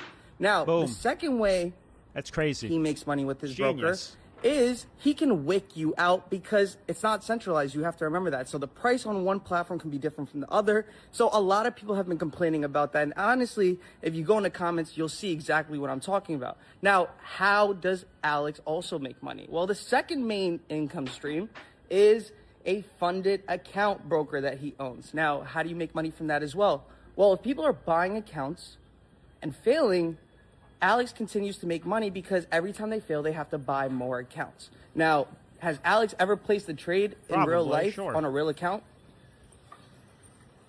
Maybe 6 years ago. But Alex absolutely does not trade, and those are the ways he makes money. Now, the first way is fraud. The second way is just the way of business, because you know what you signed up for. You know you're buying a funded account. You know if you lose the account or fail the funded account, you have to buy it again. So you know what you signed up for. But the first way is absolutely fraud. The crazy part is, like, why would you even trade to begin with? Like, if you're making millions of dollars from not trading, why would you trade with a risk of, let's say, 30%, even though it's much higher odds than that. If I have a 100% guaranteed way of making money, which is allowing other people to take the risk for me, there is zero reason why I would ever need to trade. Could I? Sure. Of course we could. I don't need to, though. Maybe I do one here and there just to keep the hype and show people, to keep them, you know, still on the hook, that I'm actually doing what I'm saying I'm doing, even though most of my money is not coming from trading anymore or ever. And then also you got to factor in the fact that if you own the exchange, I mean, it could be a demo account. It could be a bot account. It doesn't even have to be that. It could legitimately be real funds in the form of bonus money deposited onto his exchange in his account that he shows. You would never be able to tell the difference. Whether he wins it or loses it, it doesn't matter. It's the exchange's money, or it's completely demoed. Like, it doesn't matter. So here's the final twist that almost nobody talks about.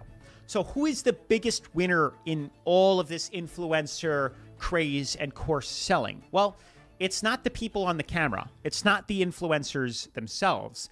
It's actually the platforms behind the scenes, the course hosting websites, the marketplaces, the payment processors, the affiliate platforms, the tools every influencer is told to promote.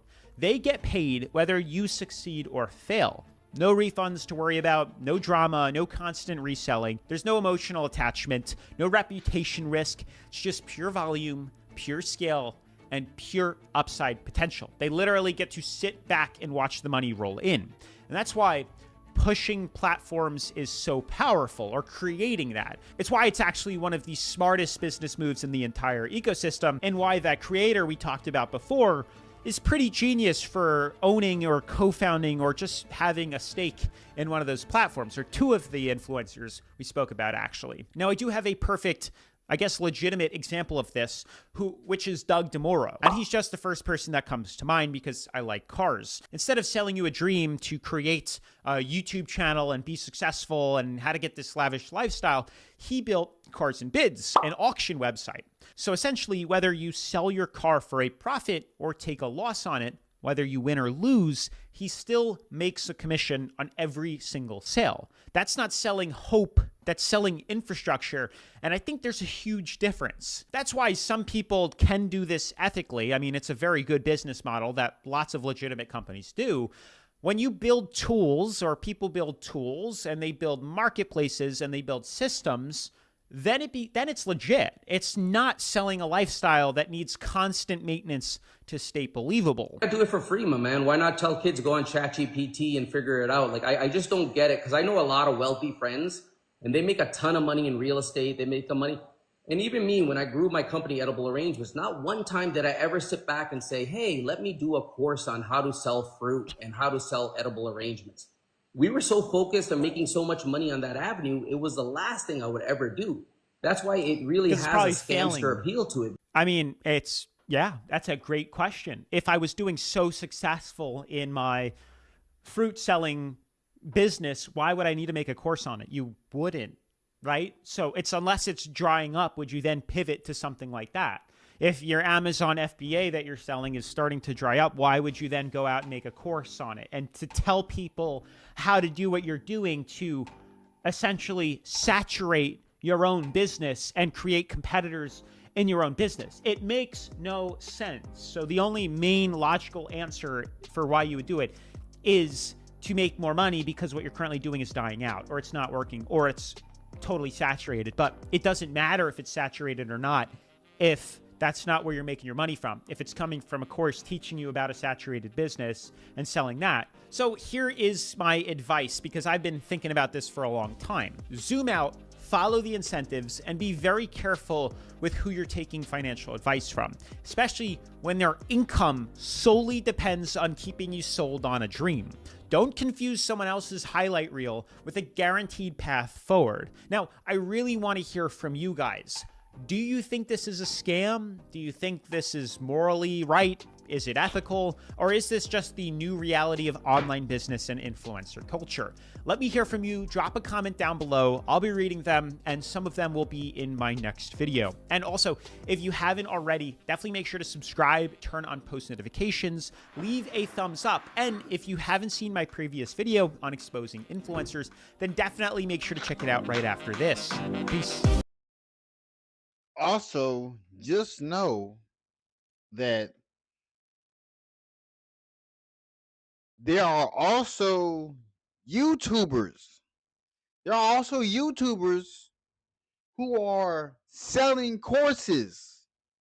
Selling courses. I ain't gonna say no names, but they're selling courses. I've seen it in their videos, in their streams. I learned from Aiden Ross that you can use this phone to make it. All you gotta do is create content. Just show your face in the content. You are the brand. You're the brand. Let's be real. I'm the brand. Using myself as a brand is good.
Ooh, Luna.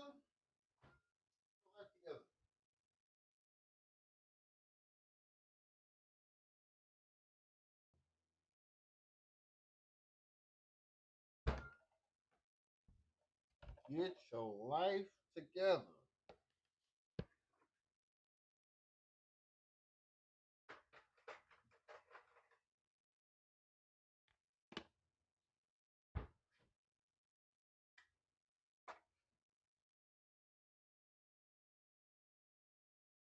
Oh, I'm about to have a seat.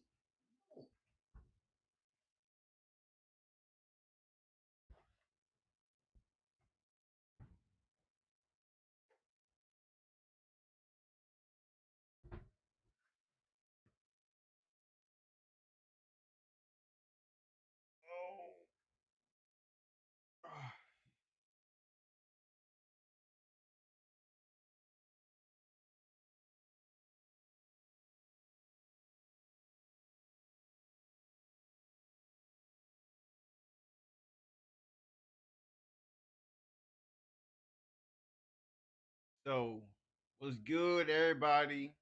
Whoever chimes in, at least leave me with a like. Just to show me, because it lets me know how many people really chimed in, it really lets me know.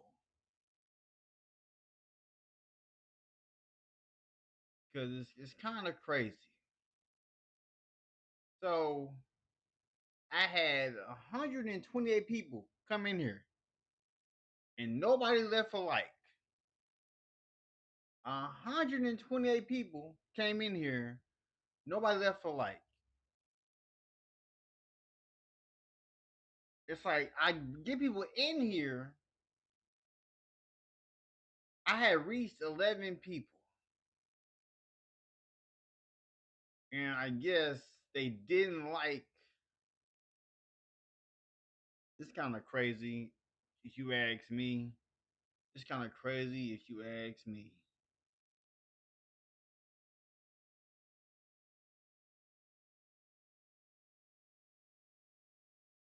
But you know, let's head over to the next video, shall we?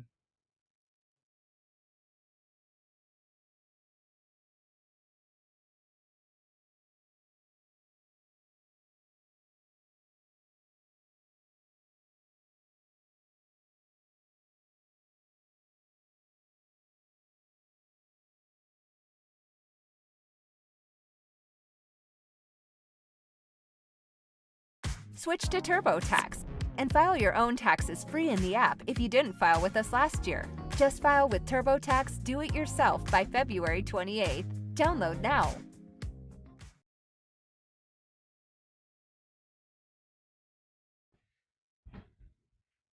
Are you looking to start your own business? Well, look no further than busy.com. Right now, we'll complete your LLC filing free. You just cover the state fee. Just provide us some basic info about your business and location, then select the You guys, lying about certain scenarios and the times that they're taking place is so unbelievably common with influencers. And you can catch a lot of it if you look really closely. This video is titled, How Much I Spend in a Day. That's all good and dandy until you look at the receipts and you see that they're all from different days. Ryan finished the race seconds behind in second, but I asked my oldest son what he learned and he said to work hard like dad. Except for these results are posted publicly and he did not come in second place. He came in 32nd place. For the last month, I've been saving up all of our honey jars so I could turn our paint into a gummy bear paint display. Really? You saved up all of your honey jars for the past month just so you could do this project? No, you didn't. You bought these bear-shaped honey jars on Amazon for $19.99. This is pathological liar type behavior because it's such a small, insignificant detail to feel the need to lie about.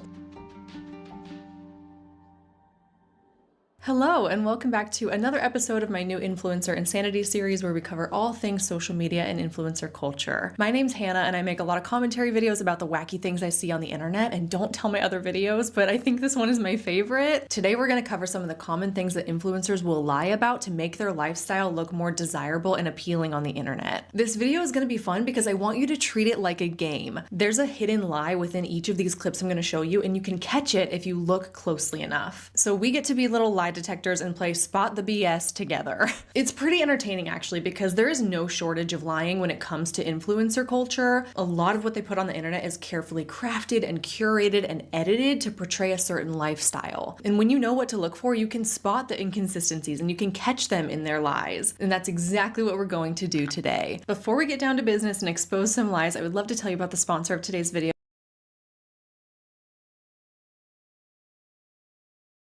That's the best part with me not editing my videos, so that you'll see how real my life actually is.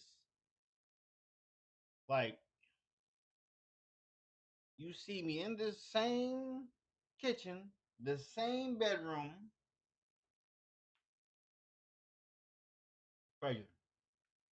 The Paired app. Paired is an app designed to help couples maintain and deepen their connection through daily questions, relationship games, quizzes, and exercises. There's so many great topics that prompt fun, meaningful conversations with your partner. My husband and I love the daily questions because the topics are always so unique and typically not something we've ever thought to talk about before. For example, today's question is, would you rather get caught in a lie or overheard having a huge messy fight, and why? This is such a specific hypothetical situation that I've never given it any thought before, and that's what makes it fun. This question really made me stop to think. And eventually I decided that I think it'd be worse to be caught in a lie because that means that there's distrust in the relationship. Whereas if we're being overheard in a fight, at least we're attempting to communicate, even if it's messy. And through thinking about this question, it really reaffirmed what I value in a relationship: honesty and trust. And what's really cool is you can't unlock your partner's answers until you've responded for yourself. So I responded first in this case, and my husband had no idea what I wrote, but interestingly, he wrote almost the exact same thing word for word, which was surprising. That usually doesn't happen for us, but it's also really reassuring that we're on the same page when it comes to these aspects of our relationship. That's the beauty of the Paired app. There's so many topics to explore, there's so many discussions to be had. It never gets old, and it's always strengthening our relationship in some way. The Paired app is great for new couples who are just learning about each other, but it's also great for couples who've been together for a long time. And it's perfect for long distance couples who are looking to prioritize communication, which unfortunately is a position I'm going to be in very soon. My husband is deploying with the military. Even though we're going to be living across the world from each other, we're excited to still be able to stay connected through the Paired app. This isn't the first time we've been apart, actually. Occasionally he'll go away for trainings and things like that, and something about getting that Paired notification that he's responded to the daily question or game is so comforting and exciting. It's a daily gift for your relationship that feels very special, especially in those times when you're apart. If you'd like to maintain and deepen connection with your partner, I cannot recommend Paired highly enough. You can click my link below, and this is going to give you a 7-day free trial plus 25% off Paired Premium. Thanks again to the Paired app for your longtime support of the channel. Now let's get into exposing some of these influencer lies. There's no better way to kick off this video than showing you the Instagram reel that inspired this topic for me. I found this video in the wild months ago. I saved it with the idea in mind that I have to talk about this in a YouTube video one day, and the time has come. I think we all understand that the lives influencers portray on social media are glamorized to an extent, and that creators will specifically and intentionally shoot or edit their content to give off an air of unattainable perfection. But this was the first video I came across a few months ago where I was like, oh, they're straight up lying to us, huh? Like they're full on faking their content and think that we're too dumb to notice. Cool, love that. And it was from that point forward that I started to play this game for myself as I was scrolling on social media, where I just assume that every influencer video I see is fake. And I try to catch the inconsistencies, and that's how this video was born. So here we go, the Instagram reel that started it all. Watch closely and see if you can spot the lie. How much I spend a day being a stay-at-home mom who lives in New York City with no budget. It was an iced lavender latte. It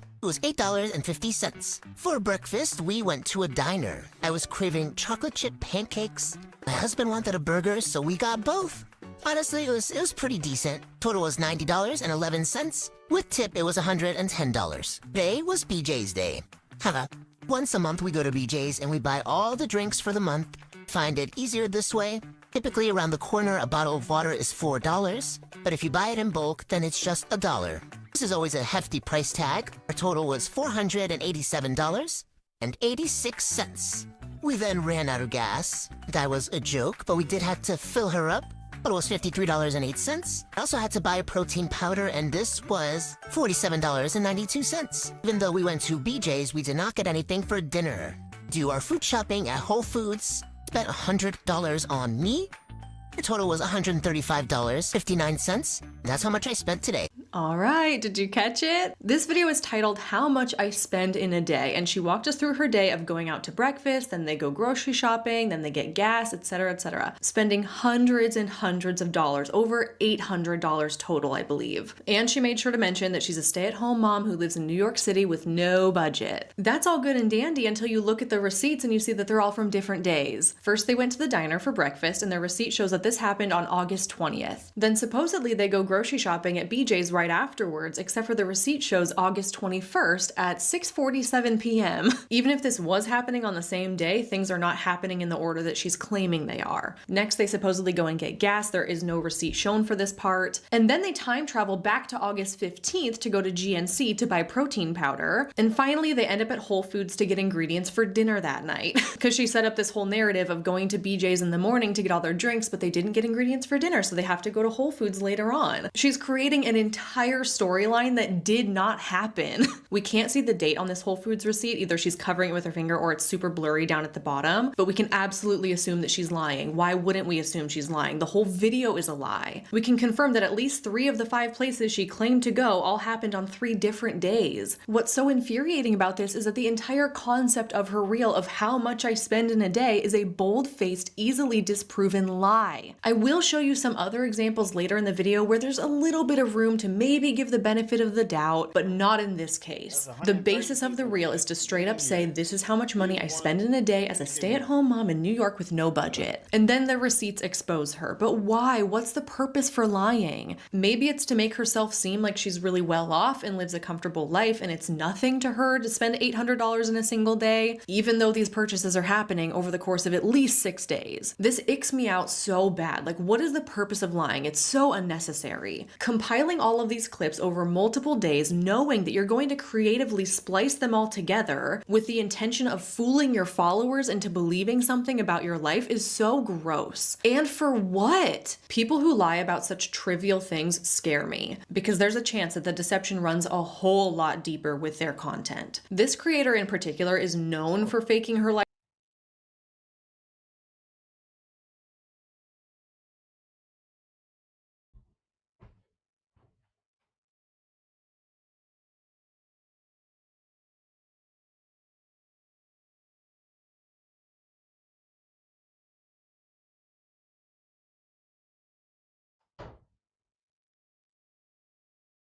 Life together, Luna. Life together. So, 130 people been in this live stream, but y'all couldn't leave a like. Y'all can come in. Y'all can open the door. Come into the house. Walk through the front door. Walk through the living room. Walk through the kitchen. And you see a real streamer's house, and y'all expect for it to be dirty? That's crazy. Lifestyle videos, and here's another example of a much more minor offense comparatively, but it still exposes that things are not always as they seem.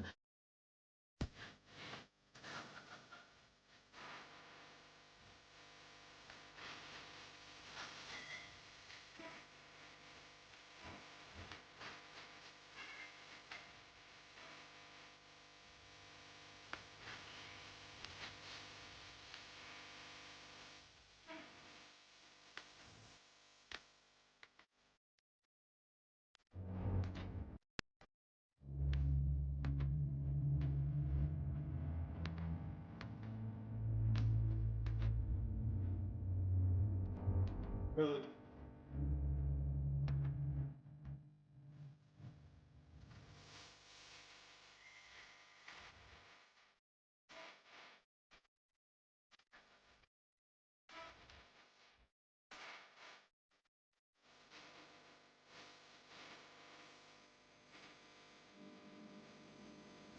Sneaky, sneaky, sneaky. You have to be paying really close attention to catch this one. Here's the issue. At 11 a.m., she gets an iced coffee with a black straw. Then at 12:15, she's getting another coffee, a hot one in a white cup this time. Then 15 minutes later, she goes home at 12:30, and what do we know? She walks in with the first iced coffee half gone, no hot coffee in sight. So you're telling me that you went and got an iced coffee, you drank half of it, then you went and got a second hot coffee, chugged it within 15 minutes, and then you went back to drinking the iced coffee? I guess it's possible. I'm not saying that this can't be done, but like, who does that? It's strange at the very least. I think it's more likely that all of these clips were filmed out of order and then she rearranged them and spliced them together just like she did with the receipts to fit a completely different made-up narrative. Another, albeit nitpicky thing about this reel is, girl, I know you're not going for a run in that top. Give me a break. She spends the whole video adjusting her top, pulling it up so that she doesn't flash the whole city of New York. Not a chance that she went for a run. She probably just set up her tripod, jogged 30 feet for this video clip, and then moved on to the next thing. I know that these are minor nitpicky things, but the point is that we already know she lies. If she was willing to fake the receipts video, why wouldn't she fake this too? We're gonna revisit this creator, so just put a pin in this. I want to show you the next video first. Here's a fitness influencer. What you mean why I'm up? To get some streaming, to get some videos in. That's why I'm up, Chris. Why are you up? Are you mad that I'm locked in? You mad that I'm being consistent? Just doing videos every day? Let me see.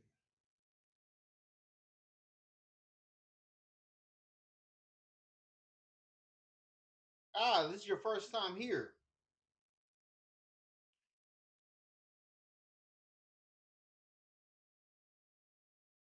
First time here. I'm up. I'm up straight. I'm up because I am working on building this media company from the ground up. And I see that social media has made YouTube very. There's too many people here that shouldn't be here. There's too many people. Yeah, I'm eating breakfast right now. I'm eating breakfast right now. You literally see my plate. I got water.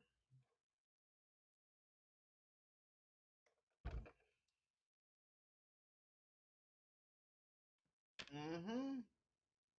It's fries and eggs. So I can hash around the eggs, but instead I just use fries. Guy who's walking us through his supposed morning routine. Hello folks, this is my morning routine. I'm currently waking up at 5:30. I'm reading the 5 a.m. club, so this inspires me to do this and actually do this whole routine. Say a little prayer when I wake up for my haters, get dressed. I literally wake up at 5. I literally wake up at 5 in the morning. Well, okay. Some comfy clothes, then have some electrolytes, get hydrated as soon as possible. This has been a game changer for me. I'll then unload the dishwasher, listen to some tunes. This must have been a good little guitar solo, slightly embarrassing. Then I can turn my sauna on, get that cooking whilst I ground and get some morning sunlight. Obviously can't do that when it's freezing because your feet thaw. Write down my dark thoughts, then read for 20 minutes. Then I'll get into the sauna, realise my bucket had a hole in it, but get that nice and hot, sweat my tits off for 20 minutes, then cool down, have a nice cold shower, then make the bed, put all 300 pillows on there that we don't use, and a rug that we also... Yes, I stretch. So when I wake up at 5, take a shower, meditate, read the Bible, because I'm going to church. Got Bible study today around 7 p.m. I'm part of the media ministry. I do my stretches. I do jumping jacks, all that before I even go live on stream. So I start streaming at 8 from when I wake up at 5. Take a shower. I have the Glorified app on my phone where I'm reading the devotionals, I'm reading the verses for the day. So there's no lie on what I do. You know what I'm saying? And then also,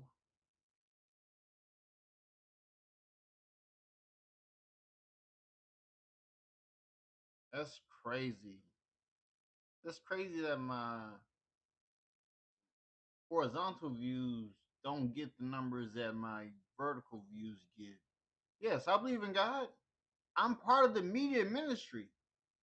I go to Canaan Christian Church. I go to church. I grew up in I grew up in the AME Baptist church background.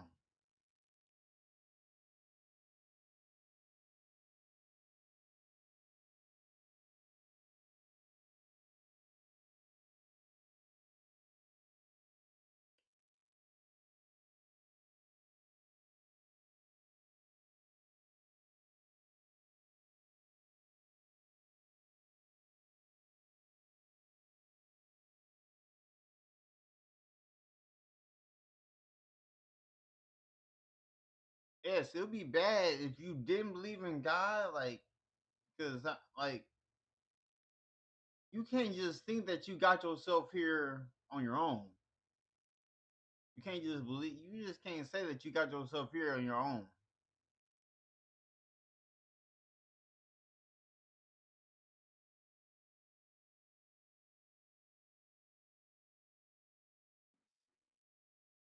Let me see real quick.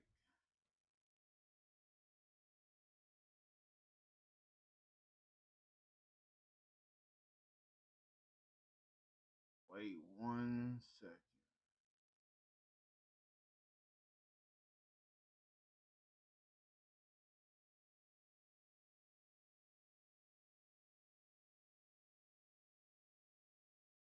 I don't play Fortnite. I don't play Fortnite.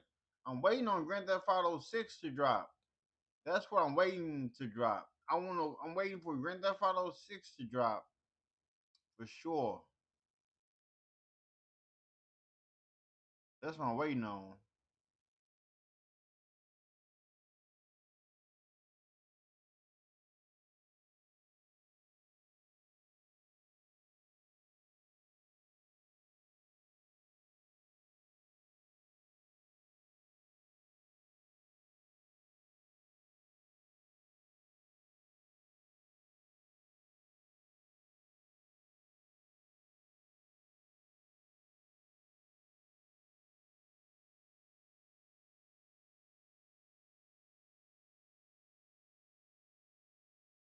I used to play Fortnite, but nah. I don't do that no more. You feel me?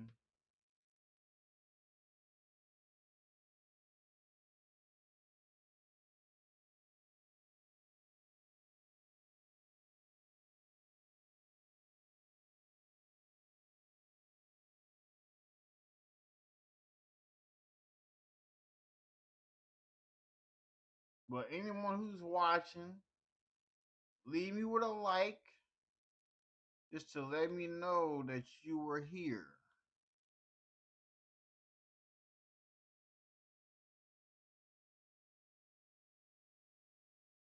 Yeah, I'm 31.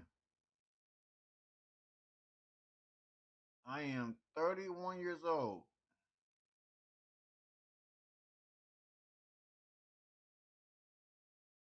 I am 31 years old.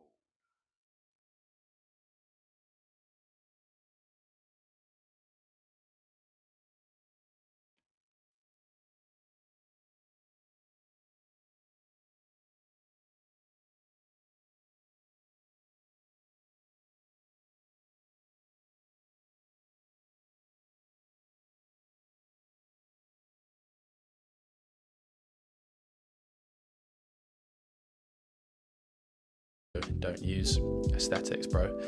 And then have my coffee. This coffee machine is the best. And then drink my coffee half naked in the kitchen because I'm still very hot from my sauna. Let's replay the very first thing he says. Hello folks, this is my morning routine. I don't feel young. Trust me, I don't feel young. Nah. I got scoliosis. I'm flat-footed. Nah. Mm-mm. But I do stretch, do meditate, and I read the Bible.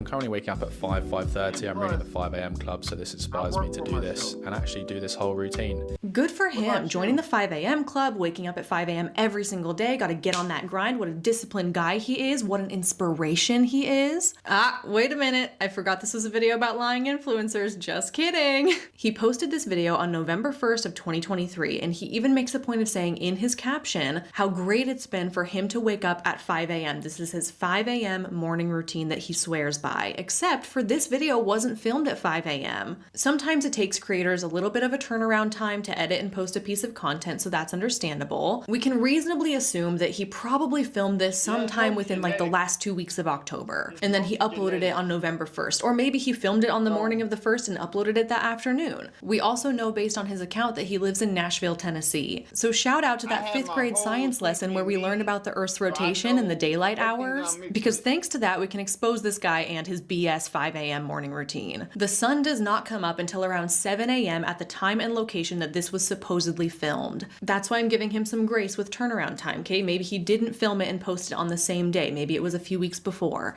But still, either way, it should be dark outside until around 7 a.m. So tell me why we see sunlight coming through his windows 2 hours early at 5:15 in the morning. Why is it light outside at 5:30 when he turns the sauna on, and at 6 when he's reading, and at 6:20 when he gets into the sauna, and at 6:50 when he's making the bed? You can see sunlight in nearly every single shot of this video. The sun is not out at these times in mid-autumn, which makes it incredibly ironic that the song he chose for this video is titled Autumn Sun. Like, I mean, come on, at this point he's just trolling us, right? This video is faked in some capacity. Either he actually wakes up a couple hours later than he's claiming and he's lying about the timestamps, or maybe he does wake up this early but he didn't film himself doing this in real time, so he went back later and he performatively recreated all of the different parts of his morning routine for the video's sake. Or I guess there's a third option, that he filmed this months ago during the summer when it is light outside that early in the day and he's just now getting around to posting it. But this seems unlikely because he makes a point of saying in his video that he's currently reading the book The 5 a.m. Club, and that book is what has inspired him to adopt this morning routine. So he probably wasn't doing this routine months ago before he was reading the book, right? He's lying about something, that's for sure, which is pretty messed up for someone claiming to be a fitness and lifestyle coach. And this is the point where we go back to that first creator with the receipts and the coffee cups. She connects in with this theme of faking a timeline too. A ton of this girl's content is focused on her kids' highly unusual sleep schedule. She appears to be on a routine of putting her kids to bed super late, like midnight, 1 a.m. sometimes, and they don't get up until noon or 1 p.m. the next day. She creates so many reels about my baby's midnight bedtime routine, or what I did today before my baby got up at 3 p.m. And as you can imagine, her comments are full of opinions about how strange this is and how she manages this type of schedule and why she has this type of schedule, because it's highly peculiar and fascinating and it's not something most people usually do. So she gets a lot of engagement of people asking about that lifestyle or criticizing her lifestyle. Her videos featuring her weird sleep schedule have by far the most views and engagement on her page. And now that I've started to notice some of the cracks in the facade of her content, I do wonder if it's all a lie. What if she's lying about this sleep schedule because it's what gets her views? This is the kind of content that's built her platform to over 130,000 followers, but what if it's all fake? She can put whatever timestamp she wants to on there. The only thing we have to go by is sunlight to signal what time of day it is. She doesn't show us any clocks. And similar to the fitness influencer with his morning routine, think about this. In the wintertime, it gets dark really early in the evening. She could be filming these clips at like 6 p.m. and just claiming that it's all taking place at midnight, and we would never know. Take what you do best and create a website that's worthy of it. With AI website creation from Wix, every click is an opportunity to shape your brand. That's the scary part of all of this. Influencers are lying and portraying their lifestyles to be a certain way, and us as the viewers just take it at face value and we believe it. Some people might look at this guy's morning routine and think to themselves, oh yeah, I need to start waking up at 5 a.m. too. I need to journal. I need to drink electrolytes and get in the sauna and take a cold shower. Some young mom might see this girl's videos and think, oh, her baby goes to sleep at midnight and sleeps until noon? Sweet, I'm gonna try and get my baby on that schedule too. But what if these creators don't even live that way? In that case, you're trying to emulate something that doesn't exist. This is why we shouldn't compare ourselves to these influencers, and we should not try to adopt their lifestyles, because it very well could all be fake. You guys, lying about certain scenarios and the times that they're taking place is so unbelievably common with influencers. And you can catch a lot of it if you look really closely. Here's a video of somebody claiming that she woke up at 4 a.m. to make rice pudding before she has to go catch a flight to New York in a couple of hours. But the clock on the stove says 7 something. It looks like 7:59 to me, but people people in the comments are saying $749. And it's not just me. There's almost 1,000 likes on this comment of people agreeing that, yeah, this doesn't look right. That looks like 7 something, not 4 something. Here's a mom in a YouTube video making spiderweb shaped pancakes for her kids, and she's claiming that this is their morning before school routine, but her stove clock says that it's 12:43. Here's another one. This is a strange video of somebody recording themselves taking a nap, and she's claiming to have fallen asleep at 5 p.m. and then she wakes up at midnight and she's like, oh no, I slept so long. And then she settles in for a long night of being awake because she took too long of a nap. But as she's sitting at her vanity, if you look super closely, you can see that her clock says it's 7:30. I missed this the first few times I watched it because it is so quick and it's partially hidden behind the TikTok icons on the side of the screen. You have to like look beyond the icons to see that there's a clock in the background. Is there a chance that all of these creators just have clocks in their home that are always set to the wrong time and that's an honest explanation for it? Sure, absolutely. We can give them the benefit of the doubt. But when you see this kind of thing over and over again, you just kind of have to ask yourself how coincidental it really is that all of these influencers just can't seem to have their clocks right. Examples involving sunlight, completely undeniable. Examples involving clocks in the background, that's a little less solid to make a definitive statement saying that they're lying. But just think about it from a rational, logical standpoint. How realistic is it to film this whole video of yourself making rice pudding at 4 a.m. when you supposedly have to be on a plane in 2 hours? Who does that? How realistic is it to make these super elaborate artistic spiderweb shaped pancakes for your kids when you have to get them off to school soon? And how realistic is it that this girl just left her camera rolling for 7 hours straight to capture herself taking a really long nap? Not very realistic in my opinion. I think it is much more likely that the first video was shot on a morning when there was not a flight to catch. The pancake video was likely shot on a weekend morning when they're not crunched for time. And then what if the girl from the third video just got a few clips of herself rolling around in her bed over the course of a couple hours as the sun is setting, and then she edits it together to make it look like she accidentally took a 7-hour nap? These kinds of videos are highly problematic to me because they try to convince the viewer about how much a person can reasonably get done in a certain amount of time. Sometimes I'll watch this content and think to myself, how are they able to get so much done in their morning routine? You're up in the sauna at 5 a.m., you're making your kids fancy pancakes before school? No, they're probably not. They're actually filming this at a completely different time and they're editing it to make it fit the narrative of what they want their followers to believe their life looks like. The next thing— That's crazy. I don't even know how to edit for real. Every mishap you have seen in my streams have not been edited. I have seen my wife walk through the doors. I have seen my living room. Y'all seen my bedroom. It's crazy. It is crazy. I ain't gonna lie to you. I ain't gonna lie to you.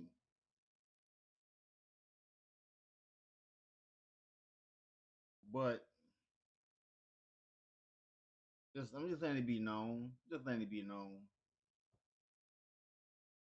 I have to show you is interesting because there's definitely some room for benefit of the doubt again, but it's making me question what really goes on behind the scenes. She uses copyrighted music, so I can't play it. I'm going to put different music over it, but she's explaining that this is her morning routine as she's getting ready for church. It's a very subtle detail. See if you can catch it.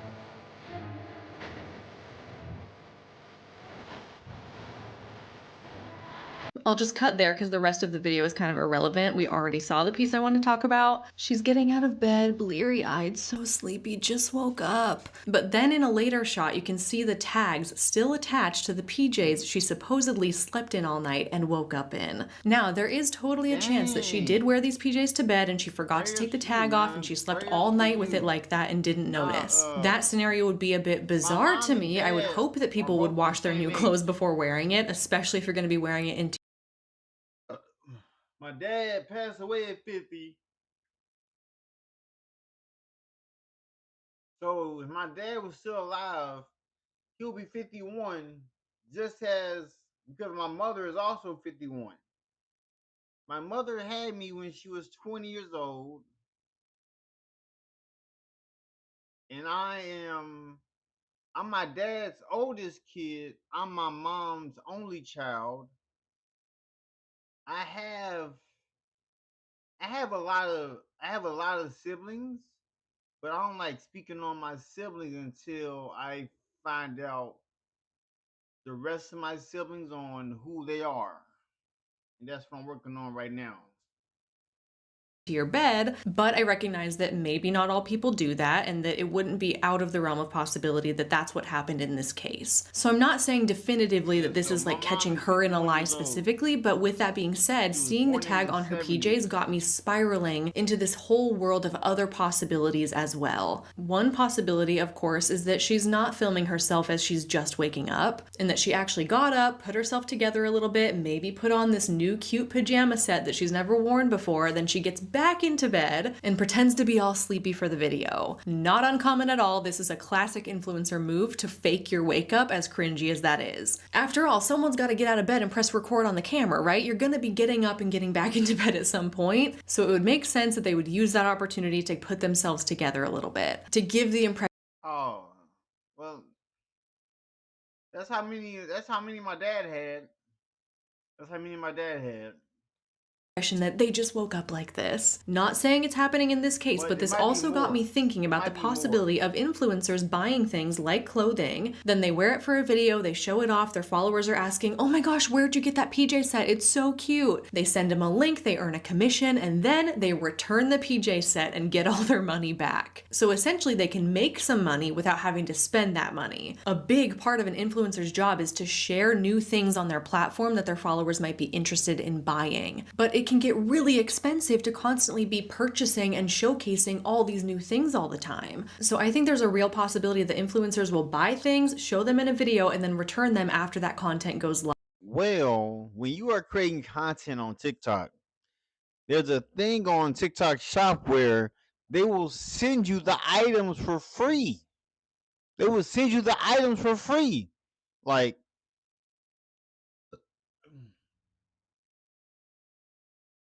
there are things I have in the house that I got sent for free to do promotions on.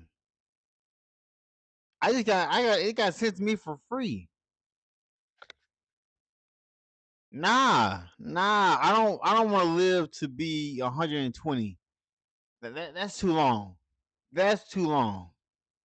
I already left the 9 to 5 type thing. I don't work for people, so being an entrepreneur, that was the best thing to do.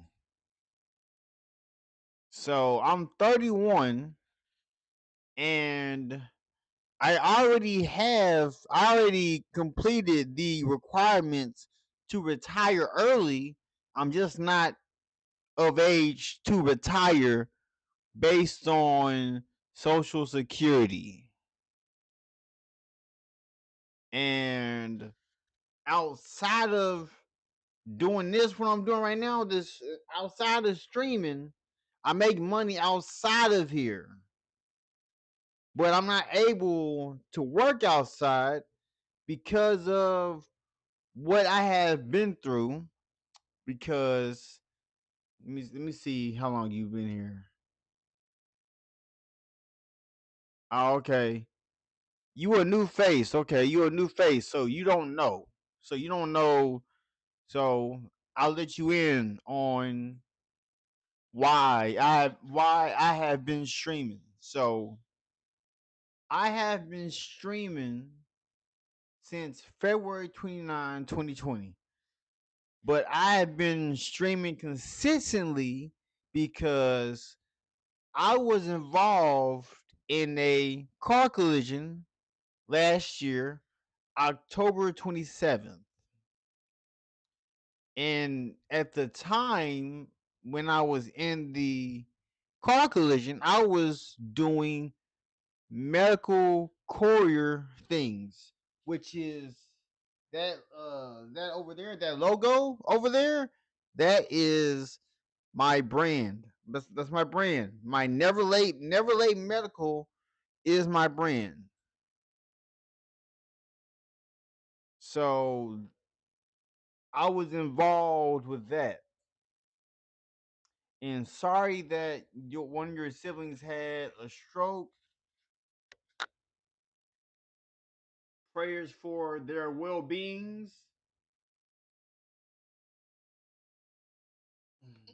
And get that money back. Not saying she's doing that here, we don't know that, I'm just saying it's possible. It's something I'm thinking about that I've never considered before. This particular PJ set is from Skims, and the top costs $54 and the bottoms are $64. Quite expensive, $118 total, but remember that the more expensive the item is that the influencer is recommending to you, the more they're just paying for the brand name. They're not paying for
I am thankful for the choices I made in my life. Like I am yeah, but I don't want to be 100 years old. I like if I'm 31 years old. So if I've already experienced a lot already as it is, the only there's only so much I haven't experienced. There's like very little what I haven't experienced that I want to experience before I pass away. Because I know it's going to be a time for all of us who's going to have an issue on things that's going on.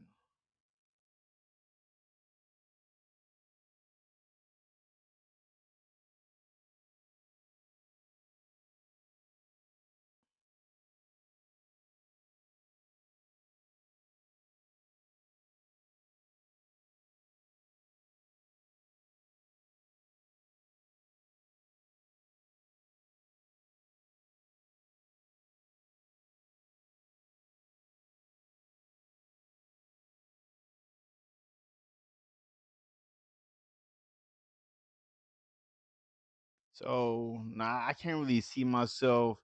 I don't want to be 100.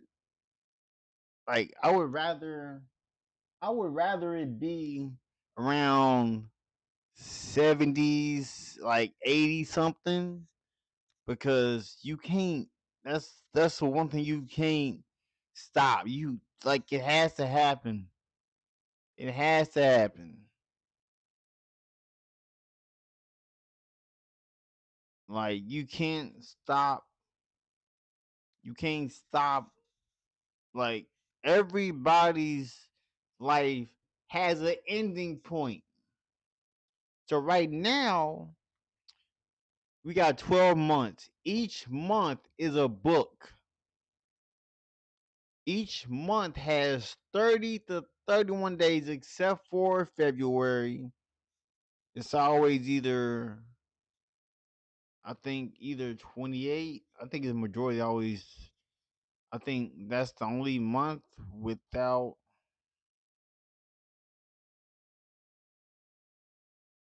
Hold up. What? Who told you that? Who is some people? No. Who is some people? Then those aren't people then. If they living to be past.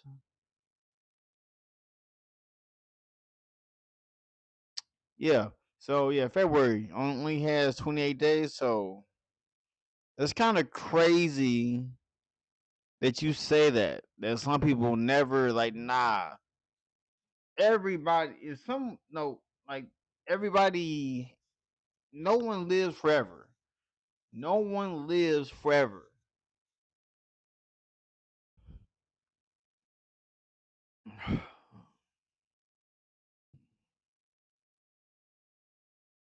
Commission they make. She's gonna make more money off of a $118 PJ set than a $50 PJ set. So it makes me wonder, are influencers purchasing more expensive, higher end items because they're gonna make more money on it? Her comments are full of people asking for links to her necklace, her bedding, her jacket, and yes, her pajamas. Everything featured in this video is an opportunity to make money, and I feel like the tag left on the PJs tells us a story about how influencers may operate their businesses.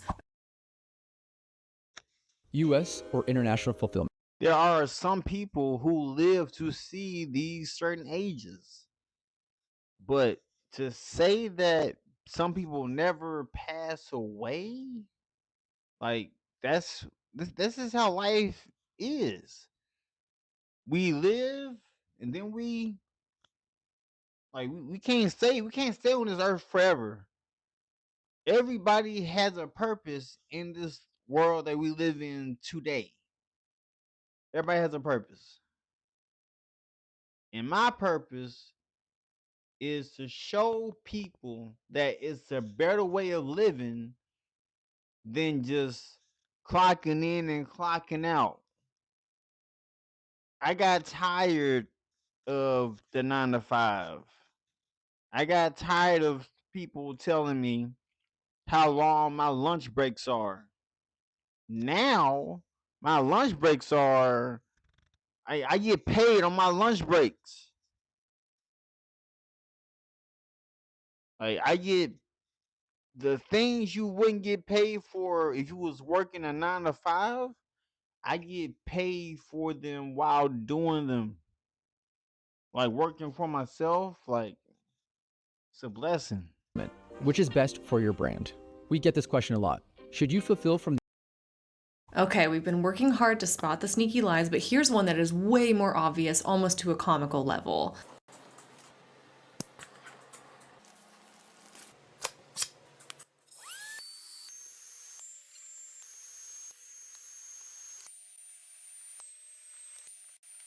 Oh, really?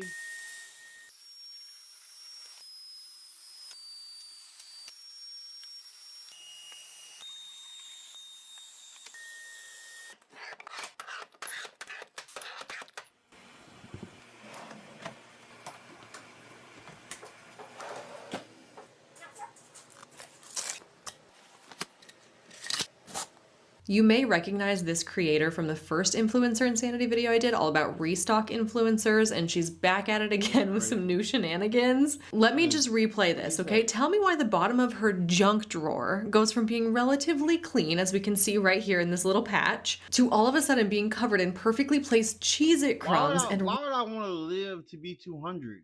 I would be tired of being, I would like, no, I don't want to live to be that old. Like, once you realize that as you grow from a baby, right now, I'm able to have control over my body. But as I get older, I'm gonna lose that control. So I'm gonna go back to how I was when I was a baby. That's what's gonna happen. The same way I came in is the same way I'm going out. The same way I came into this world is the same way I'm going out. Rice and what looks to be grass. When I showed this to my husband to see if he could spot the lie, he was like, wait a minute, why are there Cheez-Its in her junk drawer? Like, how did those get there? I understand that sometimes dust and dirt can collect in the bottom of drawers, but the way these are perfectly scattered is killing me. The idea that there's just Cheez-Its and rice and grass hanging out in her junk drawer is so hilarious to me. And then she does the same thing with her spice drawer. You can see here that at least the back 2 rows are pretty clean, and then with the snap of a finger, they're magically covered in spices. The way that she's faking it is so painfully obvious that it almost makes me wonder if it's satire. I kind of wonder if she's trolling us intentionally, or maybe she's making it so obvious so that people will comment about it and it'll drive her engagement rate up. But to me, the purpose of this video is clearly to promote this little handheld vacuum. Her caption has a discount code, so the way I look at it, this is like a mini social media commercial. This is an advertisement disguised as cleaning content, where she's literally creating messes just so she can demo the product that she wants you to buy, which is not an inherently bad thing, I suppose. It's a really handy looking vacuum. No, I can't see myself hanging with someone who's like 75. Like, we don't have nothing in common. We got nothing in common. I don't really care for the age. I'm just saying. Like, I don't see myself hanging out with somebody who is my, like, because I'm a great grandson. I met my great aunties and uncles. I have a great auntie that's your age. So I can't see myself doing that. It looks like people could find that useful. And what she's doing here is really no different than the commercials you see on TV for different cleaning solutions or cleaning products. But I think this does pull back the curtain to expose that perhaps these cleaning, organization, restock influencers are faking their content for the purpose of product promotion, which we already highly suspected. That's what the entire first video of this Influencer Insanity series was about. And on that same note, the next thing I'm going to show you is a bit of a follow-up from that restock. First off, that's a man. Burberry. Like, put respect on his name. That's a man. Burberry. It's a brand. You might not have wore it, but be respectful. Alright? Be respectful. Don't come in with the hating. Don't come in doing that.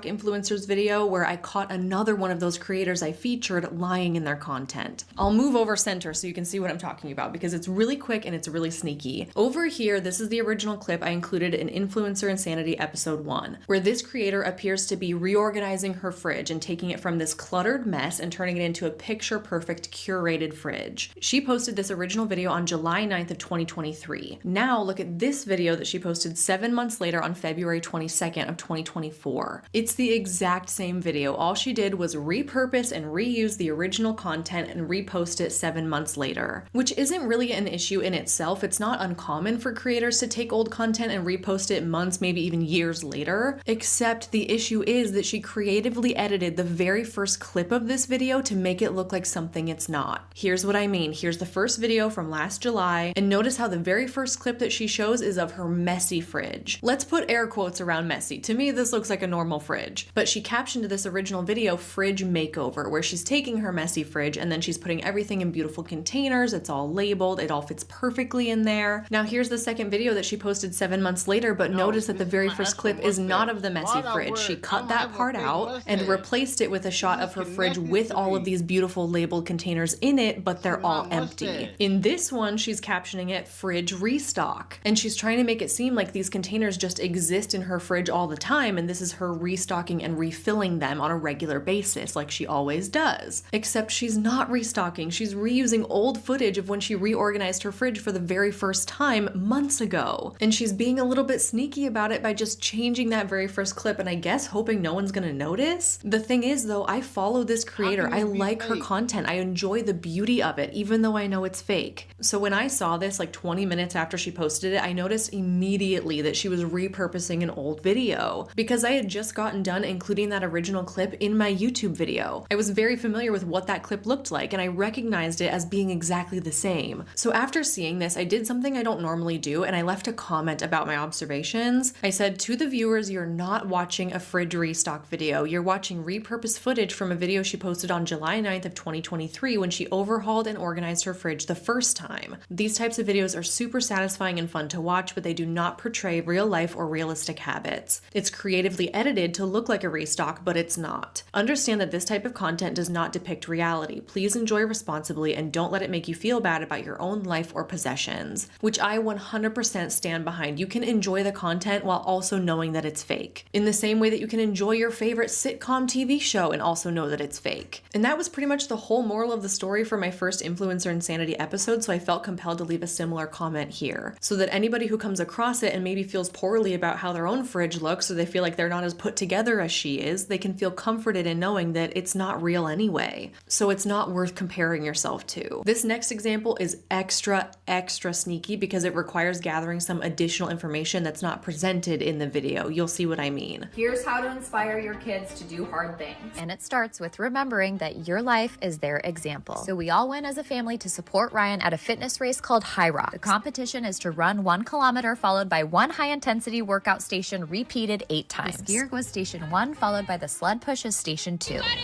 Station 3 is the sled pull. At this point, first and second place came down to Ryan and the guy in the blue shorts. On to another 1 kilometer run while the boys cheered on their dad. Station 6 was a 200-meter farmer's carry. At this point, Ryan took the lead until the 100-meter sandbag lunge. Ryan caught him in the run, and they ended with 100 wall balls to finish. You got it, Ryan! Ryan finished the race seconds behind in second, but I asked my oldest son what he learned, and he said to work hard like dad. Alright, so the whole purpose of this video is to say, here's how to inspire your kids to do hard things. We all went as a family to support dad at his competition, and he just barely came in second, but we're still so proud of him and the example that he's setting. She made sure to mention on more than one occasion that her husband was like neck and neck with the guy in first place, the guy in the blue shorts as she called him. It sounds like it came right down to the wire, and her husband finished in second place right behind this guy. Except for these results are posted publicly, and he did not come in second place. He came in 32nd place, and he came in 5th for his age division. Girl, why lie about that? What is the point? This is such an impressive physical feat. That's something I could never dream of doing at this point. He did an incredible job. You're still teaching your kids this amazing lesson about going for your goals. Why do you have to lie for content? And about something that's so easy to disprove too. The only thing I can think of as to where she's coming up with the fact that he got second place is maybe they competed in groups or in heats. It looks like there were almost 500 men competing in this competition, and logistically they can't all go at the same time. So it would make sense that they would break them down into smaller groups or maybe stagger their start times or something. So maybe he came in second within that smaller group. But in my opinion, you don't have the right to be claiming second place overall if you only got second place in your heat. I used to be on a competitive dance team, so I kind of equate this to when they would have district competitions in order to qualify for the state competition. So there'd be a competition on the west side in Seattle and another one on the east side in Spokane and one down south in Vancouver. And we could go to districts in Vancouver and get first place at that competition, but that doesn't mean we're first place in the whole state. You can't claim that you're the best in the whole state when you only competed against people in your district. In the same way that I don't feel like you can claim second place at High Rocks when in reality you only came in second against people in your heat. I feel like this is common sense. This is not a hard concept to understand. Full disclosure though, I've never competed in an athletic competition or a race of any kind, so maybe it is totally normal for people to claim that they got a certain place in their heat. least, I don't know. But as an outsider, claiming second place feels very unfair to the person that actually got second place based on their overall scores. This feels like such a silly conversation to be having and a silly point to be making, because this is such a pointless lie. The integrity and purpose of her video would still hold up regardless of what place her husband got in the competition. You can still create this content to share the message of setting an example for your sons without lying about what place he got. Just say that he got 32nd out of 500 men. Say that he got 5th in his age group. That's still incredible. That's still impressive. And after all, what example are you really setting for your kids if you're teaching them that it's okay to lie about your achievements publicly?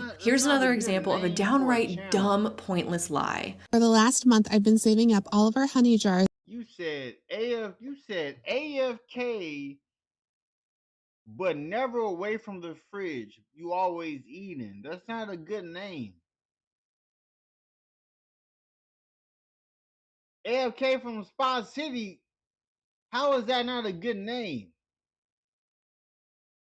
No, your name is trash. Your name is goofy. Your name is trash. AFK from Spa City. Take the out. My streamer name is AFK from Spa City. I'm from Hot Springs, Arkansas.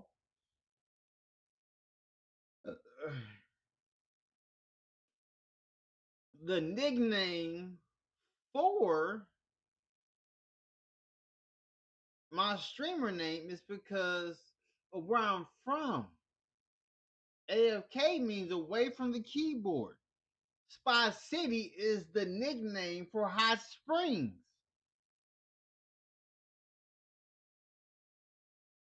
And then I moved. My mom moved me from Hot Springs to Kentucky. And I've been up here since I was 13 years old.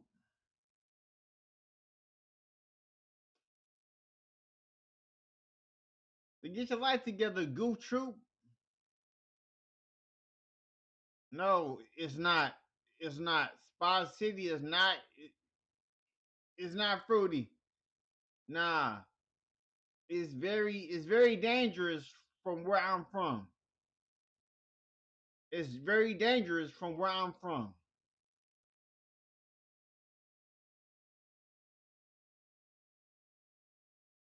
You think it's fruity. You think it's fruity. You think it is. So I could turn our paint into a gummy bear paint display. This paint has just been sitting in our closet and we never use it. I decided to pour it into these little containers so they looked like gummy bears and I could keep them on display. These turned out so cute. It looks like a little rainbow army of gummy bears. Now they're on display in our craft room so I can grab paint whenever we need it. The very first thing out of her mouth is a lie. Here it is again. For the last month, I've been saving up all of our honey jars so I could turn our paint into a gummy bear paint display. Really? You saved up all of your honey jars for the past month just so you could do this project? You went through 10 bottles of honey, averaging a third a bottle a day for an entire month? No, you didn't. You bought these bear-shaped honey jars on Amazon for $19.99. This is pathological liar type behavior because it's such a small, insignificant detail to feel the need to lie about. In the previous example, I could see how there would be a motive to lie about getting second place to make her husband look like he performed better than he actually did. But in this case, what is the motive? To make people think that you drink honey by the bottle so you can claim the title of #1 honey consumer in North America? Like, what is going on? What's the issue with being truthful and just saying you bought them? It's not that big of a deal. It could not matter less to the viewer about where you got these bottles from. It doesn't add anything, it doesn't take anything away by just being truthful. My only thought is that maybe she intentionally slipped the lie in there for engagement purposes, as I've suspected with other examples in this video. And this is a topic I'll definitely be covering in a future video called rage baiting. This is where the creator will try to incite anger or rage in the viewer, and what this does is baits them into leaving comments about what they're angry about, therefore heightening the exposure and performance of their content. That's a whole video topic in itself. I'm already collecting different examples of that. If you have examples of that, please feel free to send them to me. But either this girl is a liar or a rage baiter, neither of which are a good look.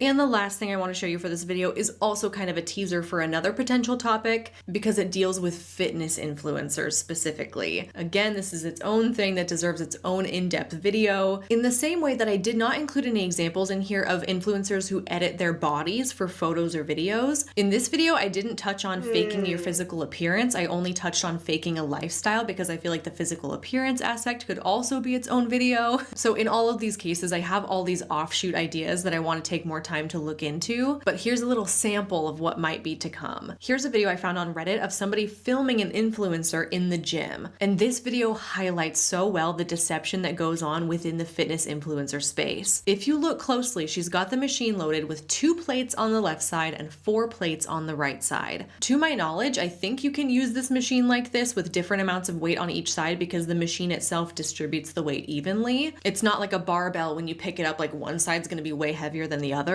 And where the deception comes in is that she has her phone on a tripod and it's angled in such a way that it's only capturing the 4 right plates in the shot. If you're watching this on your phone and you see that she has 4 plates on the right, I think that any reasonable person would assume that there's also 4 plates on the left. I think it would make sense to automatically deduce that there's equal amount of weight on the machine, but that's not necessarily true in reality. My interpretation of this is that the influencer is intentionally angling her phone in such a way to make it appear that she's leg pressing more weight than she actually is, which is one of the massive issues of the fitness influencer community, where they creatively film and edit their content to make it seem like they're doing something more impressive in the gym than they actually are, or they're more fit than they actually are, usually for the purpose of promoting their personal training business or their courses or ebooks, meal plans, workout plans, you name it. Many fitness influencers have a product to sell you, so they have to be a product of the product if they want to gain customers. They're supposed to be the walking example of what their plans, products, programs have the ability to achieve. And I think we should be worried that in some cases they might be faking it. And with that, that's all the lies I have to show you today. What I would like to mention is that this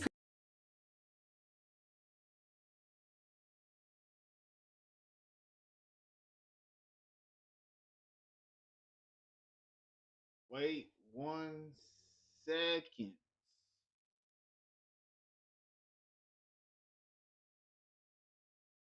Okay, let's say green back there. So stay tuned, subscribe to the channel, like, comment, smash that like button. We out of here.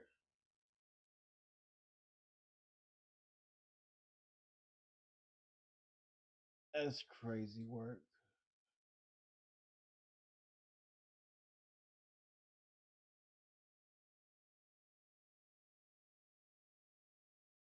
particular topic, I feel like there could be a saga, a sequel. There's enough material and content that we could keep revisiting this topic of influencers lying if we wanted to. So if you come across anything organically on social media where you can catch the influencer in a lie and you think it would fit nicely into another one of these videos, I would love to take a look at it. I'd love it if you would send it my way. You can check out the description box below for instructions on how to do that. As I said at the beginning, I think this is one of my favorite topics to cover. I think it's highly entertaining to be able to spot the inconsistencies, especially from my perspective as somebody that also makes content and I understand what goes into the production of it and the editing of it and how you can really make something look like something it's not on the internet. It's not that hard. In fact, I'll let you in on a little secret. This video, the one that you're watching right now, has been filmed in 3 different parts. I've been working on this video for the past 5 hours, and that's because of the season of life I'm in. I'm a stay-at-home mom. I have a baby who's currently napping, and she takes multiple naps a day, but her naps are not typically long enough for me to film an entire video, so I have to film the first half during the first nap, then there's like a 3 or 4 hour break, then I put her down for the second nap, then I re-get ready. I had to re-curl my hair, re-put on some makeup, change back into my filming shirt because my other one had baby slobber all over it, and then I sit down to complete the video. But lucky me, today it took me 3 attempts to get through it. I filmed the intro and the sponsorship first, and she was having a little bit of a hard time falling asleep, so I had to leave and go resettle her, and then I came back and filmed the first half of the video. And then right around this timestamp here, you'll probably notice that my hair was curled in a slightly different way because I filmed the first half of this video 4 hours ago.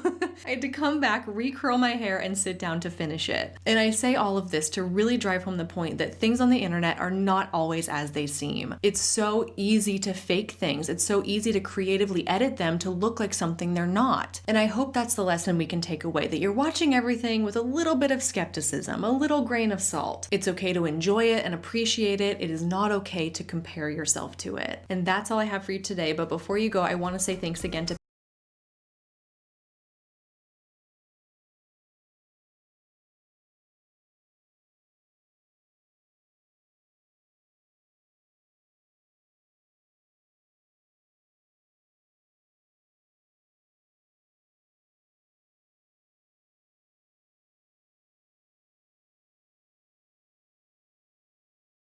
What's new with Google Ads? Google AI powers campaigns that work for you. Your ads multiplied.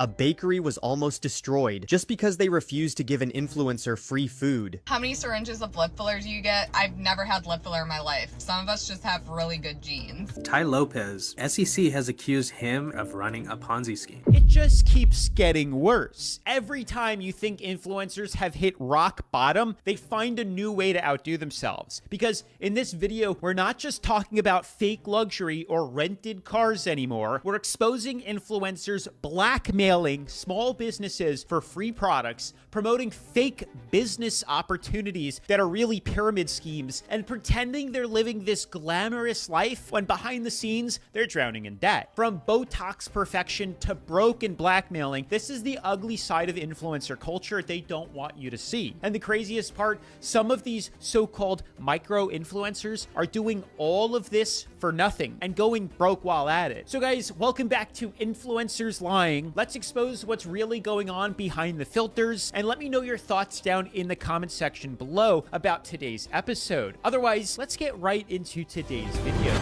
A bakery was almost destroyed just because they refused to give an influencer free food.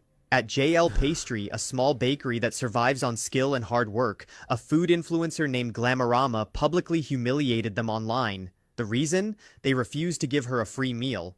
Glamorama had messaged the shop asking for a collab, free desserts plus extra compensation in exchange for a promotional post on her social media. The bakery politely declined. Sorry, we don't have the budget. The next day, she showed up in person. Phone in hand, camera rolling, and with the tone of a judge passing sentence, she said, "The pistachio flavor here tastes fake, like cheap ice cream syrup."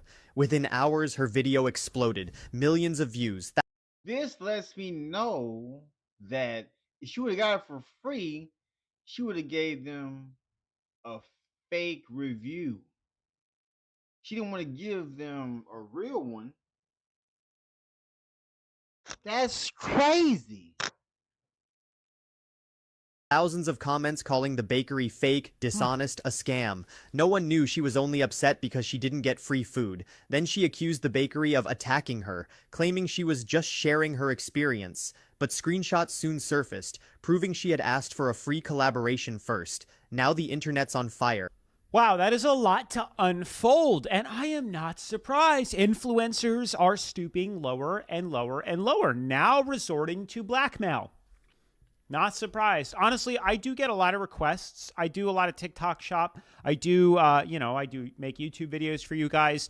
And I do get reached out by companies fairly often to review products and stuff like that. Nothing wrong with working with other brands to promote products. However, I've never actually done the opposite and like reached out to review a product and then like demanded payment. Maybe I'm just not at that level yet. I mean, it's usually the other way around. They'll reach out to me. We'll go back and forth. Maybe I tell them what my rates are, what I value my time for. Maybe they have a budget that I say, hey, I can work within your budget. Let's try to get something happening here because I really support your brand, blah, blah, blah, blah. But this is a whole other level. Like, let's try to extort money from a business and blackmail them using my influence. Holy cow.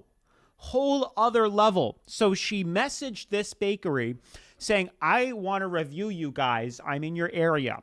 I want to come and you're going to give me free stuff and then you're going to pay me on top of that because I'm doing the review either way. If you don't pay me and you don't want to work with me, I'm going to make my video a negative one about your company, that your products are terrible and blah, blah, blah, blah, blah, and you're going to get a lot of negative press. That is insane. It makes me think how many other influencers, food reviewers, influencers out there are doing this to small. I would do it for free. I would eat the food for free to do the free promo. Like, what? That's dangerous. Small businesses and brands, because that is crazy. So let's see what it is that she said. On a pastry if they are really good, but you cannot use fake ass ingredients. That pistachio color is about as natural as my boobs, ass, and waistline. The coffee was super sour and acidic. Our pistachio paste, that is 100% pistachios from Italy. $5 for a canali. I didn't even pay that, and Sandro fucking paid. This is our panettone flour, straight from Italy. Wow. Oh my God. So there you go. It's crazy how she's bashing this lady and she can't even tell the difference between real, authentic ingredients that this woman is clearly ordering straight from Italy and having imported into the country from like general stuff you can buy at Walmart. That's interesting. I need to come clean about something with you guys. I haven't exactly been the most honest about how often I eat my vegetables. Now, I bet most of you thought it was going to be way worse, so sorry to disappoint, but some days I just straight up forget. Now, thanks to Live It Up for sponsoring this video. Over the past couple of weeks, I've been adding Live It Up Super Greens into my daily routine, and honestly, it's been quite a game changer. I usually have it during lunch, and I leave it right on my counter, so I actually remember to take it. This is what I call habit hacking, because out of sight, out of mind. This is something I've learned doesn't work when I'm trying to build real habits. You gotta keep it in a place that you can see. Now, Live It Up was nice enough to send me some products to try, and the wild berry flavor seems to be my favorite. It tastes great, and it's actually something I enjoy taking every day. It's designed by dietitians, made with 20 plus superfoods and organic vegetables, and it's sugar-free, caffeine-free, gluten-free, dairy-free, soy-free, nut-free, and they say it supports digestion, gut health, and even natural energy. Honestly, unlike some things influencers hype up just for clicks, this is one thing I can actually say I've enjoyed adding as part of my daily routine. Now, if you want to make eating your daily greens effortless so you don't forget, then check out Live It Up Super Greens. You'll get 15% off your first order, free shipping, and a 30-day money-back guarantee if you don't like their product. Use my code Hayden15 or scan the QR code that you see on the screen, and obviously the links will be in the description. Remember guys, small consistent habits really do make a difference over the long term. Thanks again to Live It Up for sponsoring this video, and let's keep catching these influencers lying. And it's also crazy how many followers just blindly follow and listen to this lady and bash this restaurant or this bakery without trying it for themselves and giving their own opinion on it. So when I see, because obviously I have FOMO, I like to see people reviewing food. Who doesn't? I will go there if they make a good review, sometimes a bad one. It really depends. But I do judge, you do judge a book by its cover. I know I hate to say that, but when you go and look at pastries, if the pastries look good, that's the first step, especially with marketing, to purchasing something and buying it. It has to give a brand appearance. It has to look good. And then we go into the taste. That's how you date people. You go on first impressions, how they look. If they look good, then you decide to go out for a date, and then you get to see their personality. It's the same way. Oh, now this looked good. Now I'm going to try the pastry and make a decision. Does it taste good? Does it not taste good? But the fact that these people are like blindly hating on companies without going the extra step and tasting it for themselves is crazy, because honestly, give a brand appearance. It has to look good. And then we go into the taste. That's how you date people. You go on first. I will go there if they make a good review, sometimes a bad one. I don't care if I don't go to food places, but majority of the places I go to, it's not because of me seeing a review on it. I don't care if someone did a bad review, a good review. If I see a new place to eat, I'm going. It really depends, but I do judge, you do judge a book by its cover. I know I hate to say I never judge a book by its cover. I guess I'm the only one who doesn't do that. But when you go and look at pastries, if the pastries look good, that's the first step, especially with marketing, to purchasing something and buying it. It has No.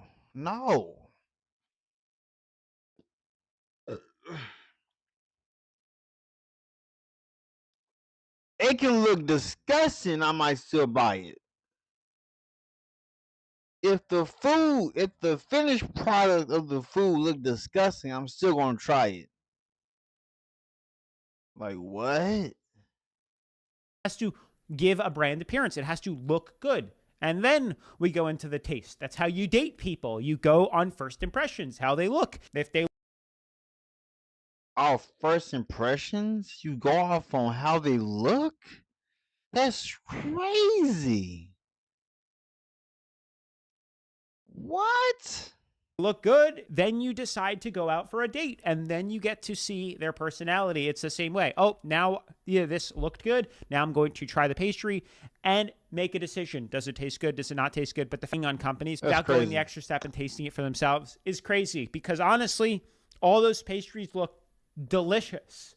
The outside appearance looked phenomenal. So I would try it, even if she said they didn't taste that good. Anywho, I wanted to read a couple of comments that you guys left on the previous Catching Influencers Lying episode. And if you haven't seen those other episodes, I highly recommend you do. And also, if you want to get featured in the next episode, then definitely make sure to drop a comment down below. We own a boutique coffee shop, and we paid an influencer to advertise our desserts. Wow, we have a first-hand experience. If you guys have experiences like this, let me know down below. They were a nice couple and all. However, she kind of manipulated us to not advertise our croissants, since there is another coffee shop close to our area, and she had a deal with them.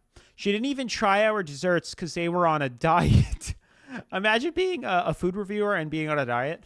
There are a lot of things to talk about, but this is what people want. Nowadays, it is all about showing off. They don't care about the product. It is about them looking good in the place and the dessert looking good. I mean, I just spoke about this, so we'll touch back on it again. They don't even care about the taste. I've tried so many Cedric Olay desserts as it was advertised insanely. Oh, yeah, very popular baker. He makes some very insane videos and very cool looking pastries, and that would get me into the door, and then I would try them. And if I didn't like the way they taste, I just wouldn't go back. But it would certainly get me to go there over another business that their pastries didn't look good. That's just how we buy things, guys. That's how we go through life. It tastes like butter and plastic over it. I am sure it is not even the original recipe. Small shops suffer from this issue because they need some fancy influencer to show off your product. Otherwise, they won't even give it a try if it's not a fancy looking Instagrammable place.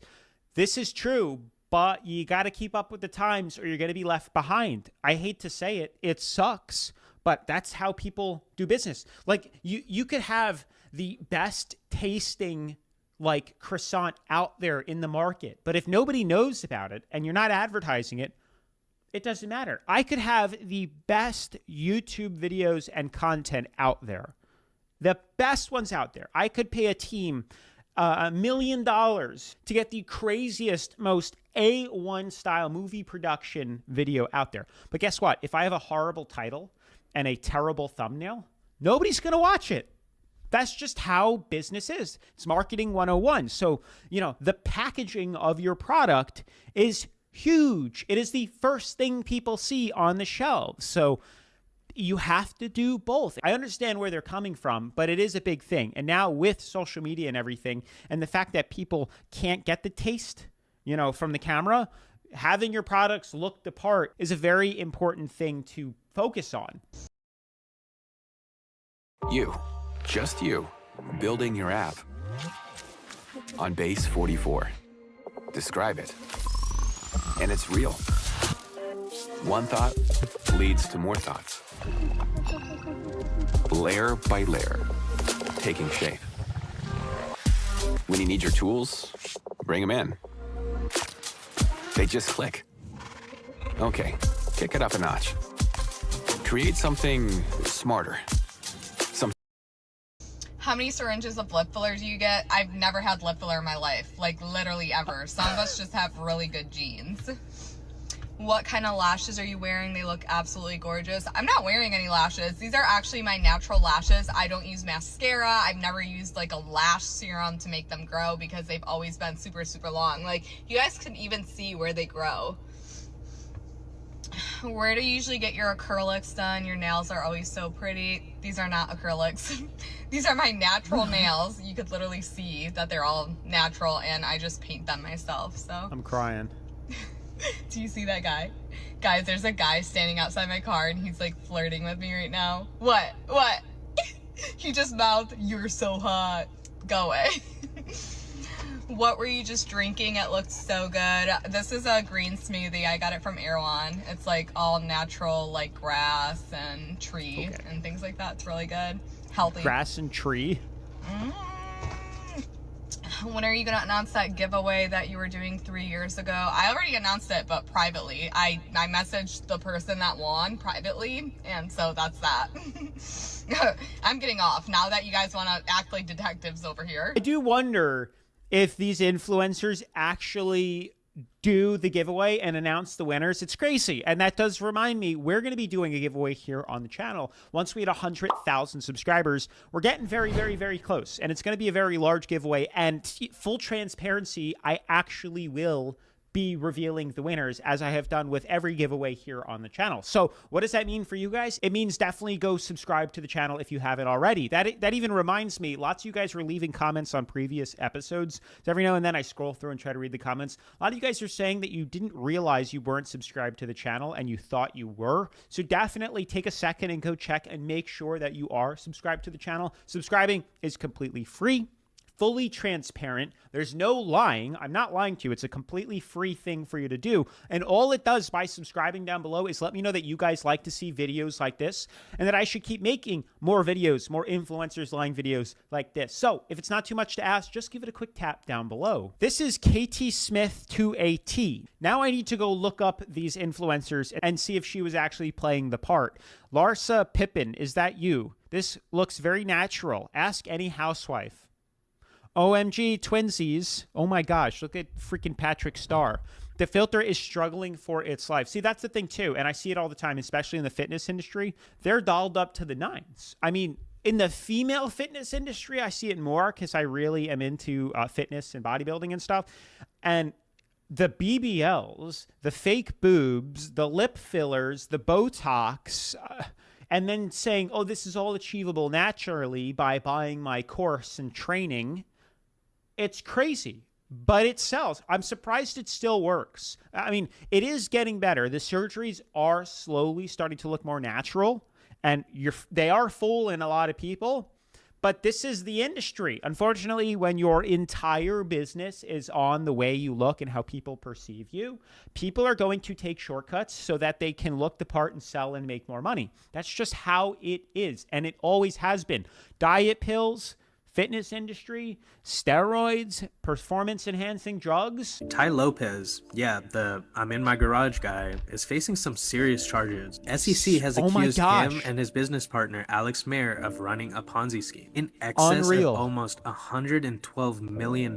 So I guess they actually were his Lamborghinis that he just stole from other people. If you guys don't know who Tai Lopez is, you're living under a rock. This was like, he was the #1 dude in 2020. He was every single advertisement on YouTube. Every single video you watched was interrupted by Tai Lopez.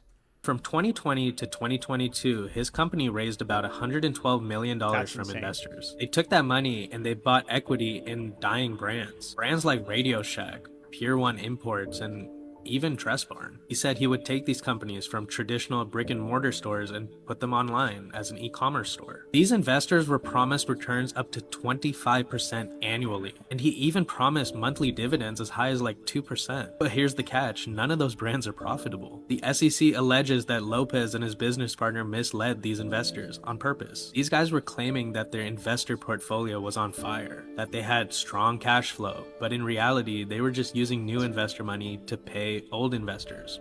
Classic Ponzi scheme. Big shocker here, not really, is that they took about $16 million and they used it for personal things. Lopez and Alex Mayer are now facing some serious federal charges. This case is a reminder, and I'm sure we all need a reminder, that if it's too good to be true, it probably is. Follow to hear stories that most don't talk about. It's crazy because what I'm really starting to see, it feels like to me, and correct me if I'm wrong, but like it doesn't take much now to be an influencer. I suppose celebrities some of them could fit into this niche, but I would think in order for somebody to get famous or extremely popular, you had to have some sort of talent. Maybe that's still true. I don't know. They were actually good at something, skillful at something. Olympic athletes, crazy good BMX riders, skateboarders, surfers. I don't know. You had a very good talent. Chess player. I don't know. I mean, at least as an actor, if you got really popular with it, you were probably really talented, really good at acting, because there's millions of actors out there and you don't really hear about many, but there are some that do really well, because I also think acting is probably pretty difficult. But nowadays, it's like anyone can just go on TikTok, rant, and then they consider themselves an influencer. I really do think there's a difference between these influencers and maybe celebrities or famous people. I don't know, because now it's crazy. I'm seeing tons of TikTok channels with like 1,000 followers, 500 followers, and they're like, I'm a micro influencer.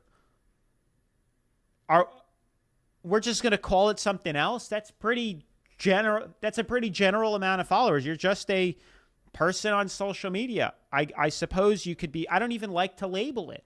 I don't even consider myself any sort of influencer. I don't even like the word. Maybe a content creator. I just like making videos and going on rants and talking about crazy stuff that's happening here that nobody else seems to talk about, because it drives me mad. The biggest issue with these influencers is that they are hurting people, because not everyone is smart enough to realize that they are lying to them. I 100% agree with this, and this is the problem. But businesses do it. It's not just influencers. But recently, we've had a huge push on personal branding, and lots of people focus on influencers than they do on TV commercials, advertisers, our big celebrities promoting stuff, because you would know for the most part that they're getting paid.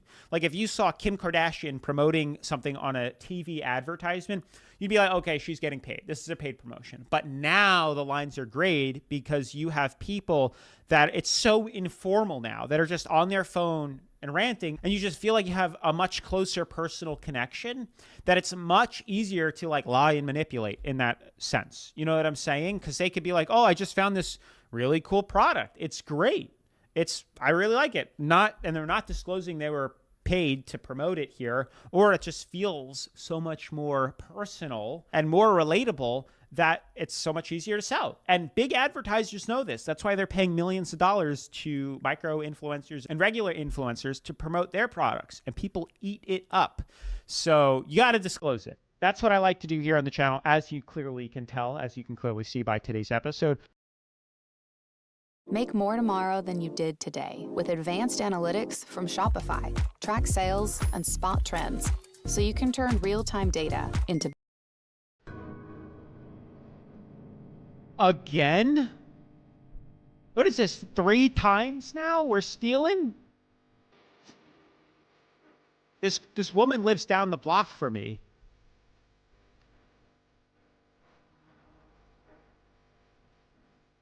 I'm gonna need you to put your hands behind your back. Wait, what? Put your hands behind your back. Wait, Don't fight it. Don't fight it. Don't fight it. Take a seat. We'll have a female officer here in a second. Arrested again. I used to work at Target. They will let you keep stealing until it adds up to a felony. I mean, that is pretty much how they catch you, mainly because they can't push too many charges. If you're stealing $20, then it's a misdemeanor and you'll just go back and do it, or it's a slap on the wrist. They wait for it to pile up. They keep tabs on you, and then boom. It's the fact that she still had a platform after the first time she got caught, and all her followers were like, oh, it's okay. Everyone makes mistakes. These influencers are literally trying to sell you a lie, a lifestyle they can't even afford. And it goes even deeper than that, because some of these influencers do get to a position where they are making so much money that they can afford these lifestyles. But here's the problem, and you're going to see it later on in today's episode. So many people aspire to these influencers and look up to them like role models, like superheroes, that they want to do the same thing and don't realize it's such a saturated niche now, and they go into tremendous amounts of debt. They try to copy it. They try to pretend, and it's just not affordable. It's not feasible. To live this bougie, lavish lifestyle costs a lot of money. And the big celebrities and influencers, A, get a lot of it for free, B, already have tons of wealth so they can afford it. When you're just starting off, it's very difficult to do. So we recently had an influencer reach out to us and let's read it. Hello, many friends have highly recommended your pastries. They look amazing.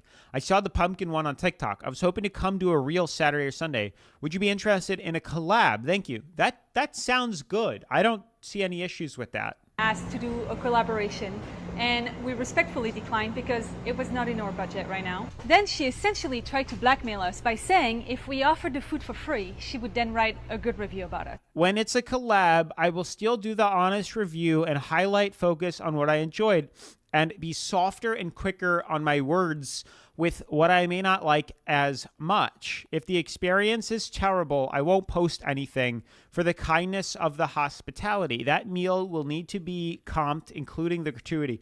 Oh my gosh. Hold on a second here, because this is kind of in my niche too. When it's a collab, I will still do the honest review, okay, and highlight focus on what I enjoyed and be softer and quicker on my words with what I may not like as much. Okay, so if she doesn't like it, she won't be as mean with it. Like, she won't say, oh, this is disgusting. She'll say, this one isn't my favorite. Okay, that's being polite. She doesn't need to absolutely go to town. I think we can agree on that. If the experience is terrible, though, I won't post anything for the kindness of the hospitality. How do we feel about that? Do we want influencers to absolutely, maybe they had a bad day. Maybe they had a bad pastry. Do we absolutely destroy the small business? Or do we be nice and not post anything maybe that time and try to come back? I think there's a gray area there. What do you guys think? Is that okay? Should they do that? Or should they, this is a small business. They're reviewing. I don't know. But this is what's crazy. The meal will need to be comped, including the gratuity. So I wonder, she's just saying the collab at all has to be free. I don't want to pay for it. She would then write a good review about us. I told her we'd think about it, but she still came in the next day.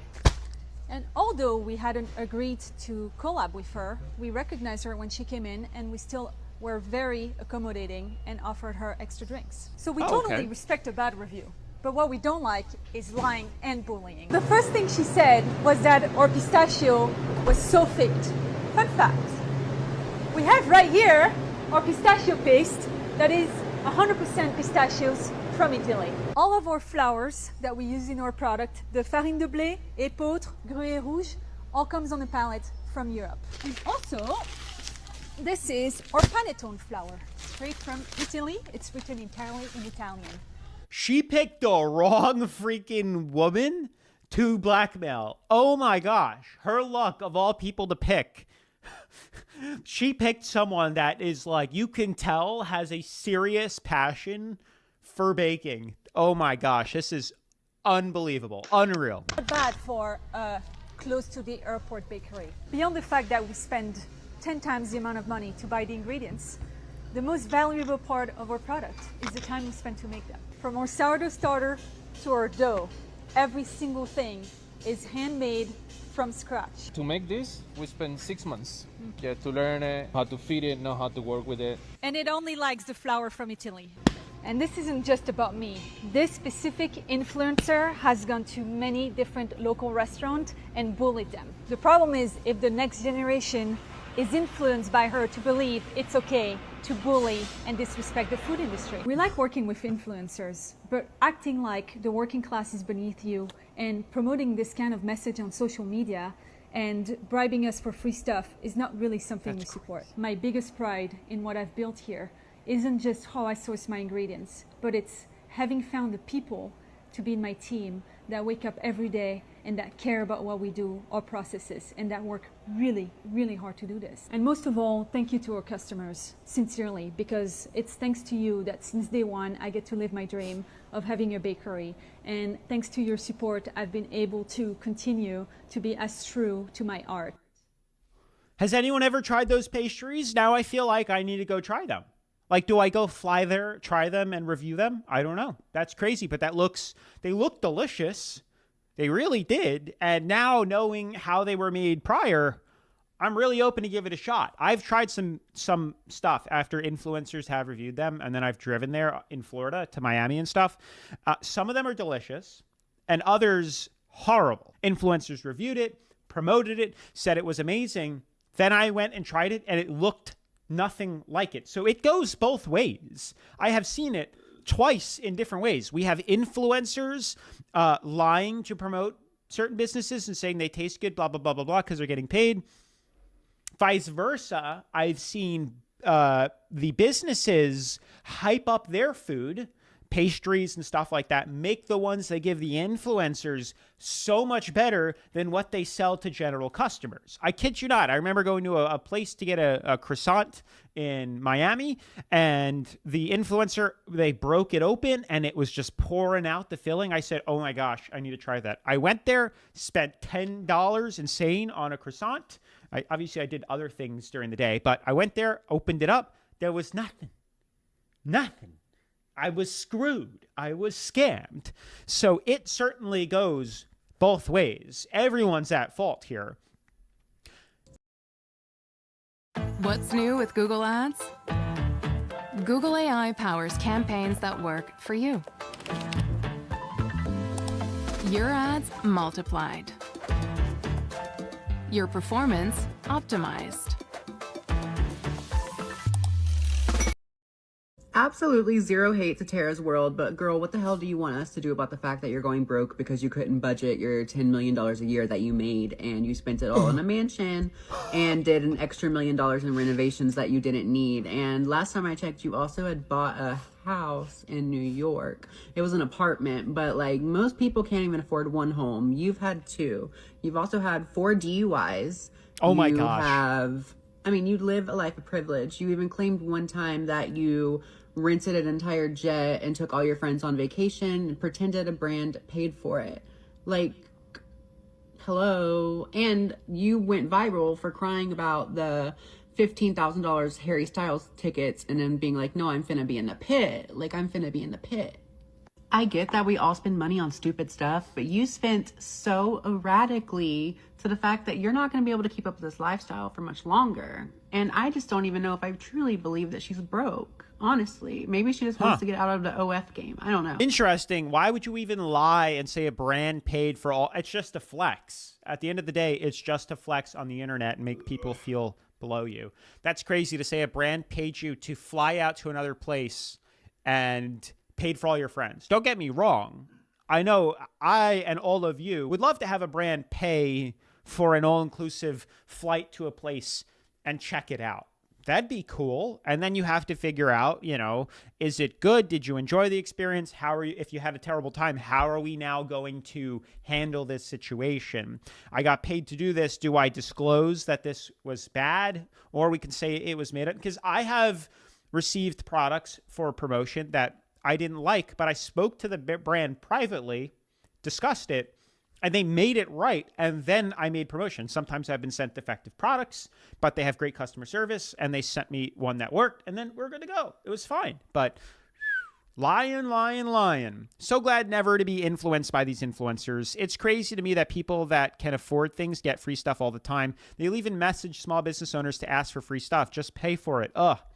It's like the girl at the bakery asking the business to collab and then asking for a promotion. Interesting.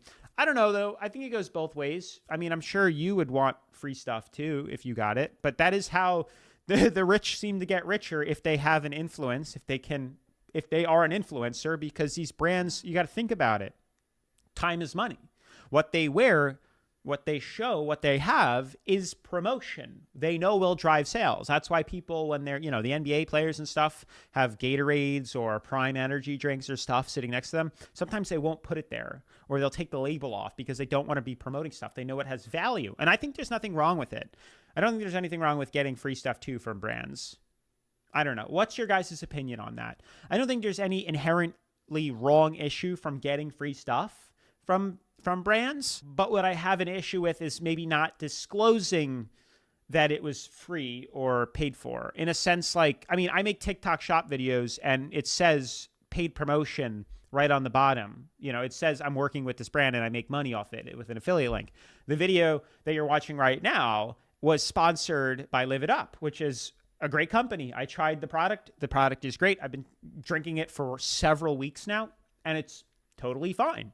It might not be for everyone, but that's okay. But it's disclosed. Not only did I say it, but it's also disclosed as paid promotion on the YouTube video. I don't think there's any inherently wrong issue with that. But you guys can let me know. Nobody wants to be an influencer until you're $16,000 in debt and now you have to work retail jobs in order to support your passion because it is not consistent. Let me tell you the story on how I went from riches to rags. And this is a really... That's crazy. Y'all went from riches to rags. I went from rags to riches. That's different. Cause with me being a streamer, I was utilizing my medical courier company where it would pay for all the ads that I would do for my videos. But I have to wait until, so like my medical courier, it's on pause. So I still got my contracts and all, but y'all doing rags, y'all going from riches to rags, and I'm going from rags to riches. This is crazy.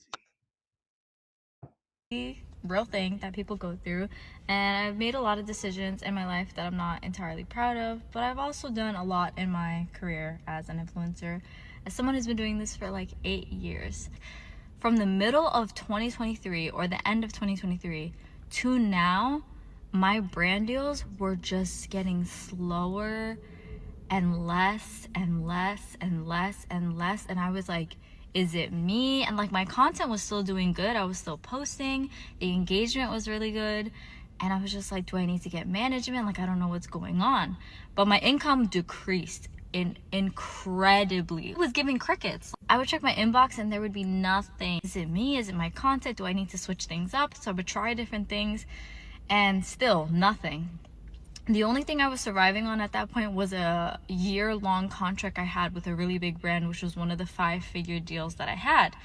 So I wasn't working any other job. I was just doing content creation, and I started realizing like, whoa, I'm gonna need to get another job because I feel like the money is gonna run out eventually, right? And I have to pay rent a month. And if you live in New York, you know rent is expensive, groceries are expensive, inflation is inflationing, okay? Things are just getting more and more expensive. As I was getting a smaller and smaller income, my credit card bill was racking up higher and higher and higher. When you get brand deals, sometimes you have to wait like 60 to 90 days to get paid. I always try to negotiate for a month, but brands take a long time. And sometimes you gotta hunt these brands down. So it's not like I was getting a paycheck every single week. I should have been putting money to the side. I should have been paying my credit card off like more frequently because I let things rack up very, very quickly with how many charges I was putting on the card. That's something I gotta look into. I gotta look into brand deals. I gotta look into brand deals. So let me do this real quick.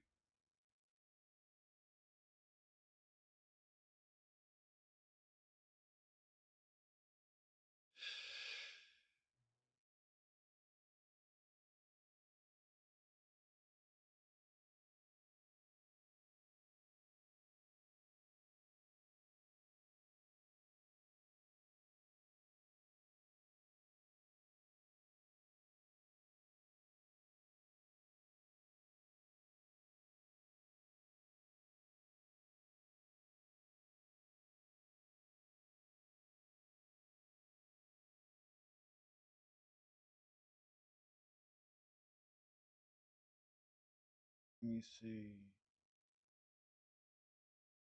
I'm gonna be right back. Like, comment, subscribe to the channel. Let's get the ball rolling. Peace. In a vehicle, they said I couldn't get, I appeared. In a vehicle, they was like, what is this? You see me, Outside of a house you said I couldn't get. Now I'm standing right in front of it, with tears I never forget. I done cried in the dark, in a vehicle. They said I couldn't get. I appeared in a vehicle. They was like, what is this? You see me